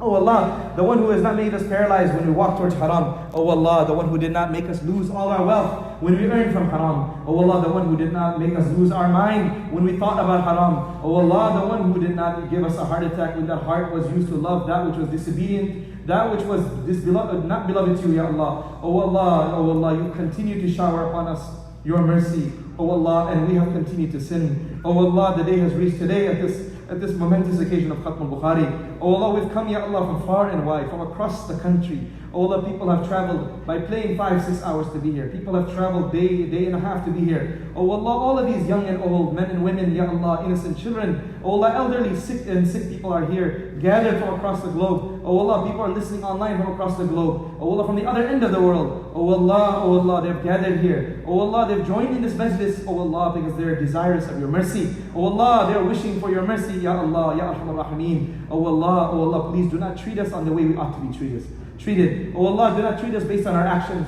Oh Allah, treat us in a manner that befits you, Ya Allah. In a manner that befits your majesty. In a manner that befits your greatness. In a manner that befits your benevolence. In a manner that befits, oh Allah, your love and your kindness. Oh Allah, you're the most merciful of those who show mercy. Oh Allah, mercy is a creation of yours. Every mother that has ever showered mercy, every teacher ever has showered mercy, every single husband or wife who have ever loved one another. Oh Allah, all of that love and all of that mercy comes from you. Oh Allah, you are the one who distributes mercy and love amongst humans and amongst all other creation. Oh Allah, but you are the source, the original source of all mercy. Oh Allah, shower your special love and mercy upon the entire ummah. Oh Allah, shower your special mercy upon the entire ummah. Oh Allah, today we've come here asking for one thing. Oh Allah, we've come here asking for your forgiveness. We've come here asking for your pleasure. Oh Allah, you know the situation of every one of us. Oh Allah, if our sins were to be exposed in front of one another, we would run away the way we'd run away from garbage, the way we run away from a dead animal. This is how we would run away from one another, Ya Allah, if our internal sins were to become exposed in front of one another. Oh Allah, but it is out of your kindness that you have showered upon us. Oh Allah, your sitar. Oh Allah, you have put a sitar over us. You have covered our faults, Ya Allah, because of which none can smell the stench of ours. Oh Allah, if the angels, Ya Allah, if you wish, Ya Allah, then they could smell the stench of our sins and would run away from us. Oh Allah, but you have covered up our faults. Oh Allah, the way you have covered up our faults today, please continue to cover up our faults and grant us the tawbah and the ability to tawbah and tawfiq for tawbah, Ya Allah. Oh Allah, we ask you the way you've covered us up today. Oh Allah, we ask you to forgive us tomorrow on the day of judgment. Oh Allah, whatever khair and good has ever come in the ummah or is taking place here today, whatever we're witnessing, Ya Allah, it is only and solely through your irada, through your will, through your wish, Ya Allah. La hawla wa la quwwata illa billah. La hawla wa la quwwata illa bik, Ya Allah. Oh Allah, any good that we have ever achieved individually or collectively, in our collective lives, in our personal lives, as a Muslim community of Chicago and a Muslim community of the entire country. Oh Allah, this khair and this good has only come because you've allowed it to come. Oh Allah, this gathering here is a beautiful sign and a beautiful omen for many better days to come. Oh Allah, it is a beautiful omen, Ya Allah, for the doors of hidayah opening up for this country. Oh Allah, it is a beautiful omen for deen taking root here, Ya Allah. It is a beautiful omen of khair and barakah being spread out through all the masajid, madaris, Islamic institutions and throughout the country. Oh Allah, it is a beautiful omen for non-Muslims entering into Islam, for non-Muslims seeing the beauty of Islam, for Muslim youth, Ya Allah, becoming firm on their deen. Oh Allah, at a time when thousands are leaving their faith, at a time when thousands are doubting in your existence, oh Allah, here we are witnessing a group of young men born and raised in this country, Ya Allah, educated in this land, born into families of this country. Oh Allah, that you chose them, you handpicked them and their families, and you handpicked their ansar, and you handpicked their volunteers, and you handpicked their teachers, and you handpicked their donors and patrons, and you handpicked their institutions. Oh Allah, you handpicked their well-wishers, and oh Allah, you have made us all part of this journey of theirs. Oh Allah, this could not have happened without your will and your power. Oh Allah, allow us to witness that which we're expecting. We're expecting a beautiful future. We're expecting a beautiful sunrise. We're expecting the end of the days of darkness. We're expecting to see deen from the west spreading into the east and throughout the globe. Oh Allah, allow our one and our expectations to be right. Oh Allah, allow us to see that beyond our expectations. Oh Allah, just like you have allowed us For all the fathers and mothers and brothers and sisters sitting here who never imagined their younger brother, younger sister, older son, younger son or student, Ya Allah, to be graduating today. But you allow, against all odds, oh Allah, you're allowing them to graduate today. Oh Allah, against all odds, allow deen to be protected in the world. Oh Allah, against all odds, allow deen to flourish, Ya Allah.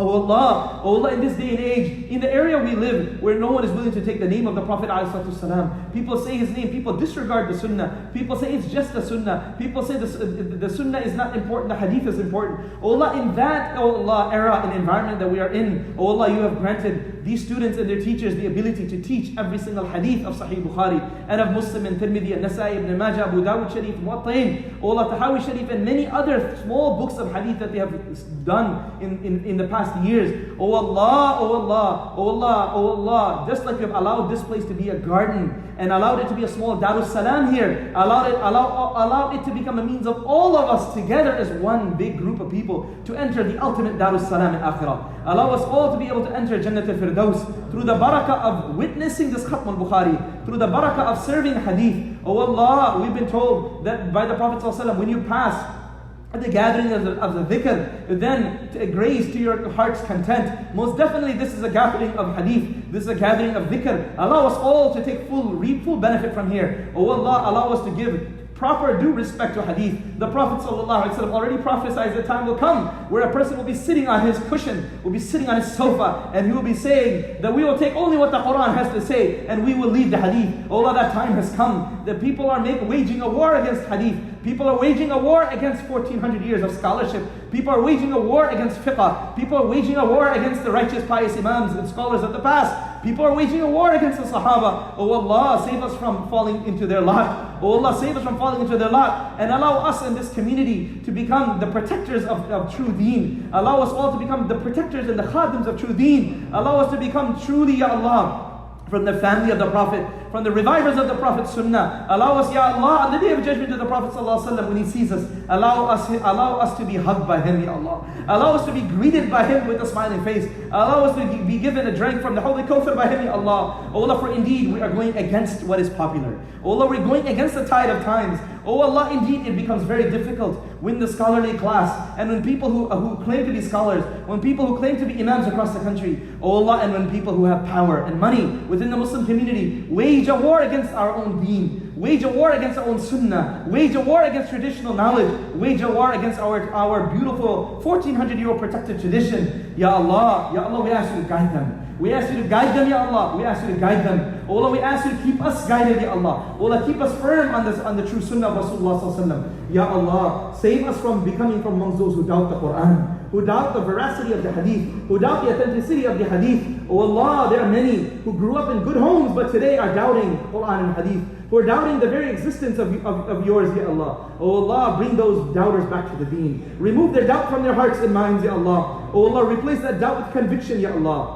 Indeed, we are in the era of Dajjali fitna. Oh Allah, protect us all from the small Dajjals and the big Dajjals. Oh Allah, protect us from the evil fitnas of the smartphone and the evil fitnas of the internet. Protect our young women and young boys and young girls. And oh Allah, our married men and women from falling into the traps of the evil that exists there. The fuhsh and the evil imagery that exists all around us, Ya Allah. Oh Allah, protect all of us from every form of zina, especially the zina of the eyes, Ya Allah. Oh Allah, make zina impossible and difficult for us. Open up the doors of halal. Open up the doors of nikah for us, Ya Allah. Oh Allah, all of those who are married, oh Allah, grant mahabba and love within their marriages. Oh Allah, strengthen their marriages. Remove discord from the marriages. Oh Allah, bring sunnah into the marriages. Oh Allah, bring mahabba and love within the marriages. Oh Allah, bring the marriage and all the marriages that are taking place this year and in the past years. Make it a union of two entire extended families. Oh Allah, bring our marriages according to sunnah. Make our weddings according to sunnah. Ya Allah, allow our Muslim community to wake up and to realize that in order to have a good time, in order to have a happy time, we do not have to break your orders. And we do not have to slaughter the teachings of Rasulullah Sallallahu Alaihi Wasallam. Ya Allah, make all our occasions according to the sunnah. Oh Allah, make all occasions beloved to you, Ya Allah. Oh Allah, those who are not married, grant them the best and pious spouses. Oh Allah, these graduating ulama, oh Allah, grant them the best of spouses, Ya Allah, who will make their life on earth paradise. Oh Allah, who will become a source of khair and barakah for them and the entire community. Oh Allah, we ask you, all of those in this gathering who are not married, or who are looking to get married, Ya Allah. Oh Allah, those who were previously married, those moms and dads who are looking for their proper spouses for their children. Oh Allah, please you provide for them from your infinite treasures. Oh Allah, allow the marriages to take place on the basis of deen. On the basis of deen, Ya Allah. Oh Allah, we ask you those who are going through difficult times at home, domestic issues, divorces, etc. Ya Allah, you make it easy for them. Oh Allah, if it's meant for them to go the other way and start a new life, then facilitate that for them. And if it's better for them to stay in their marriage, then facilitate that for them. Oh Allah, we ask you, Ya Allah, to grant all of us halal rizq and sustenance. Close the doors of haram. Close the doors of haram investments, haram earnings, Ya Allah. Oh Allah, we ask you to provide us loans when needed without interest. We ask you to provide us, Ya Allah, qard hasana when needed. Oh Allah, we ask you to keep us free from ever becoming a slave to the banks and from ever becoming a slave to anyone else besides you, Ya Allah. Oh Allah, we ask you to provide sustenance, especially those who are trying to get out of their debts. Oh Allah, you provide for them avenues to get out of their debts, Ya Allah. Oh Allah, those who lost their jobs, grant them better jobs than they had before. Oh Allah, those who have jobs, oh Allah, make it a barakah and filled with afiyah, Ya Allah. Oh Allah, the money that we're earning, allow us to spend it in halal. Oh Allah, the money that we're earning, allow us to spend it in the best place. Oh Allah, save us from spending in haram. Oh Allah, the Prophet ﷺ said, before the end of time, stinginess will become common.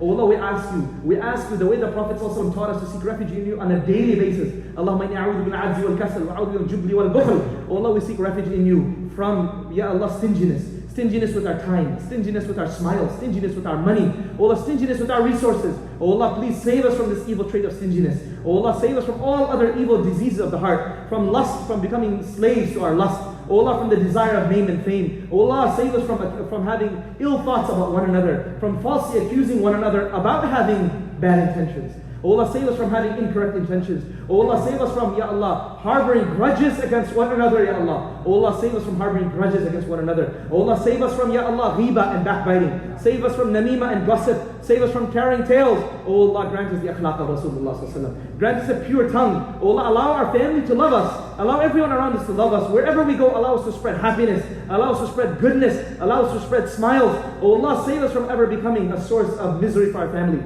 A source of misery for those who we meet. Oh Allah, we ask you, Ya Allah, allow our coming into our home to become a source of goodness for the people of our home. Oh Allah, we ask you to allow us to raise our children properly. Oh Allah, we do not know how to raise them. Oh Allah, no one besides you can make their tarbiyah. Oh Allah, you make their tarbiyah, Ya Allah. We do not know how to make our own tarbiyah. How can we make tarbiyah of our kids? Oh Allah, we ask you in this difficult era that we live in, you teach us and inspire us how to raise each and every children of ours, Ya Allah, individually based on his or her own needs. Oh Allah, those who do not have kids, grant them righteous children, healthy children, pious children. Those who have kids, make them the source of happiness for them. Oh Allah, those who have boys and are asking for girls, grant them girls. Those who have daughters and are wanting boys, grant them boys. Oh Allah, those who have children are sick, grant them shifa from all spiritual, mental, physical, and emotional illnesses. Grant them shifa from all physical, emotional, spiritual, and mental illnesses. Oh Allah, allow us to serve our parents. Oh Allah, allow us to become a source of genuine happiness for our parents in this world and in Hashar, Ya Allah. Oh Allah, allow us all to become a sadaqah jariyah for our parents and our grandparents. Those of our elders who are alive, allow us to serve them. If our elders have passed away, Ya Allah, allow us to continue such good deeds that will become a source of happiness for them every day in their grave. Ya Allah, we ask you, Ya Allah, to grant all of us ikhlas in our actions. Grant us ikhlas and sincerity in our learning, in our teaching, in our serving. Oh Allah, allow this majma and this gathering to be a gathering of mukhlisin. Allow it to be a gathering of mukhlasin, chosen ones. Oh Allah, allow our masajid to be always filled. Oh Allah, allow this masjid and all other masajid to be filled with sincere people. Oh Allah, we ask you to protect all our masajid, all our madaris, all our deen institutions, all the great non-for-profit organizations that are working within the community. Oh Allah, unite our hearts, although we may be working in different ways, in different directions. Oh Allah, allow us to have the same goal and same purpose of serving you, Ya Allah. Oh Allah, bring sunnah in all of these organizations. Bring deen in all these organizations. Save us and all other organizations from compromising their principles, from compromising on the sunnah, Ya Allah. Oh Allah, we ask you to revive 100% deen in 100% people's lives and allow us to become the means of that. Oh Allah, we ask you to grant us the dua of Rasulullah, the salah of Rasulullah. Ya Allah, make every one of us sitting here and listening here from amongst those lucky individuals who are allowed to wake up at night and cry in front of you, who have been blessed with munajat, who are blessed to shed tears in front of you, Ya Allah. Oh Allah, save us from amongst those who sleep all night and who miss their prayers, Ya Allah. Oh Allah, grant everyone here the ability to remain steadfast on their fard salah. The men with jama'ah in the masjid and the women to pray at home with their little kids. Oh Allah, we ask you to grant us the ability to remain steadfast on our salah, steadfast on our sunnah, steadfast on our fasting, nafil and fard fast. O Allah, those who have not performed Hajj, and it is fard upon them, Ya Allah, in this blessed gathering, inspire them to go for Hajj this year. Those who are going for Hajj this year and those who have gone in the past, accept their Hajj. O Allah, accept their Hajj, Ya Allah. Accept their Hajj, Ya Allah. Accept their du'as, Ya Allah. O Allah, we ask you to save all our graduating ulama and all the rest of us here, Ya Allah. Ulama and the rest of us, Ya Allah. Students of knowledge. O Allah, we ask you to save us from ever compromising our deen. O Allah, this is a time of utter confusion. O Allah, right has become wrong, wrong has become right. Those who speak lies are called the most truthful. Those who speak the truth are called liars. Oh Allah, it is such an era of confusion. Save us from being confused. Oh Allah, there are people, du'at ala abwabi jahannam. They are callers supposedly in the garb of Muslims and in the garbs of Islam, Islamic garb. Oh Allah, but the Prophet ﷺ said that they are in reality calling towards the doors of Jahannam. Save us from ever falling prey to such callers. And save us from ever becoming one of those scholars and callers, Ya Allah. Oh Allah, we ask you, oh Allah, on this blessed night and blessed day of Khatmul Bukhari, that all of those brothers and sisters, from the beginning, from the very get-go for the past decades to where we are today, oh Allah, anyone in any way, shape or form, oh Allah, has had to do anything with this day coming true, whether it was simply a well-wishing, whether it was a dua, whether it was a penny, whether, oh Allah, it was a smile, whether it was words of encouragement, oh Allah, whether it was their entire life, whether it was thousands, or whether it was studying here, whether it was sending their kids, sons and daughters, oh Allah, we ask you, Allah, to reward them fully for all their sacrifices, Ya Allah. Allow every one of them to have a full share in the blessings of this gathering and all other gatherings.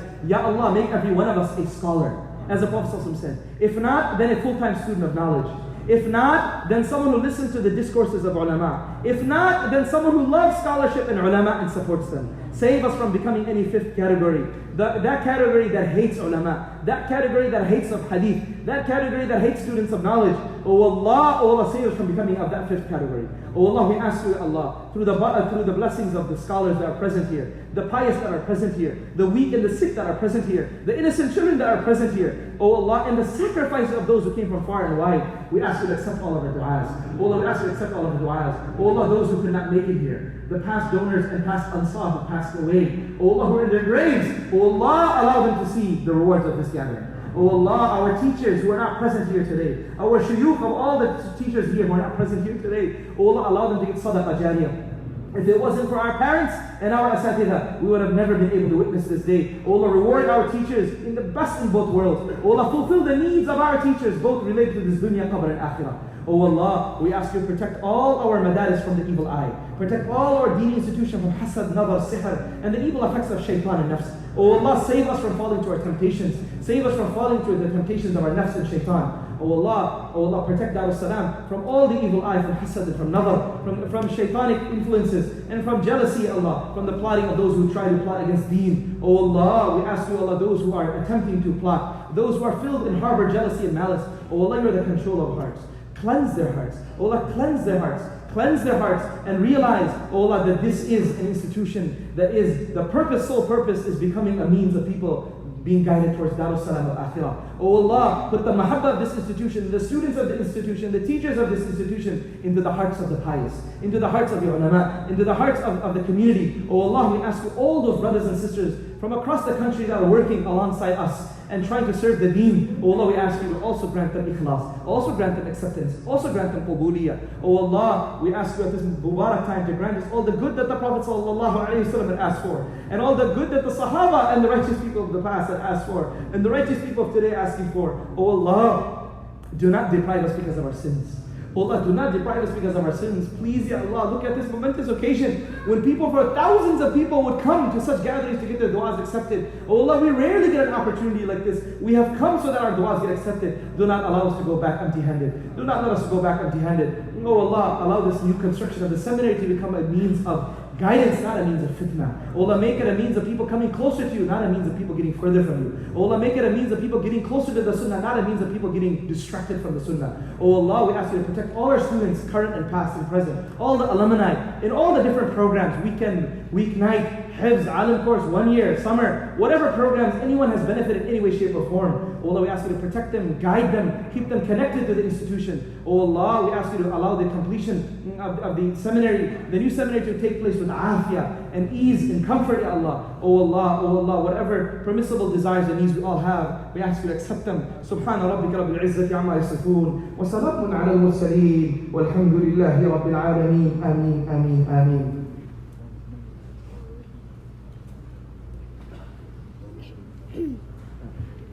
I would like to make a special thanks and appreciation to our respected teacher and scholar, Mawlana Muhammad Abbas Umar from South Africa. May Allah reward him and his father immensely, who taught this entire year from South Africa. I was listening online right now. His father intended to come earlier on, but because of his health was not able to come and attend the Khatmul Bukhari, and he had a huge share in this graduating class.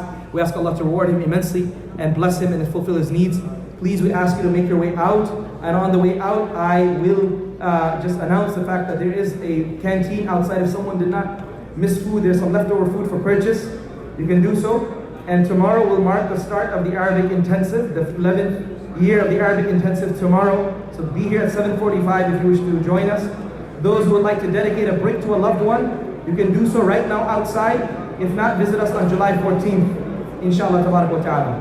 Jazakullahu Khairun. Wassalamu alaikum wa rahmatullahi wa barakatuh. Those brothers who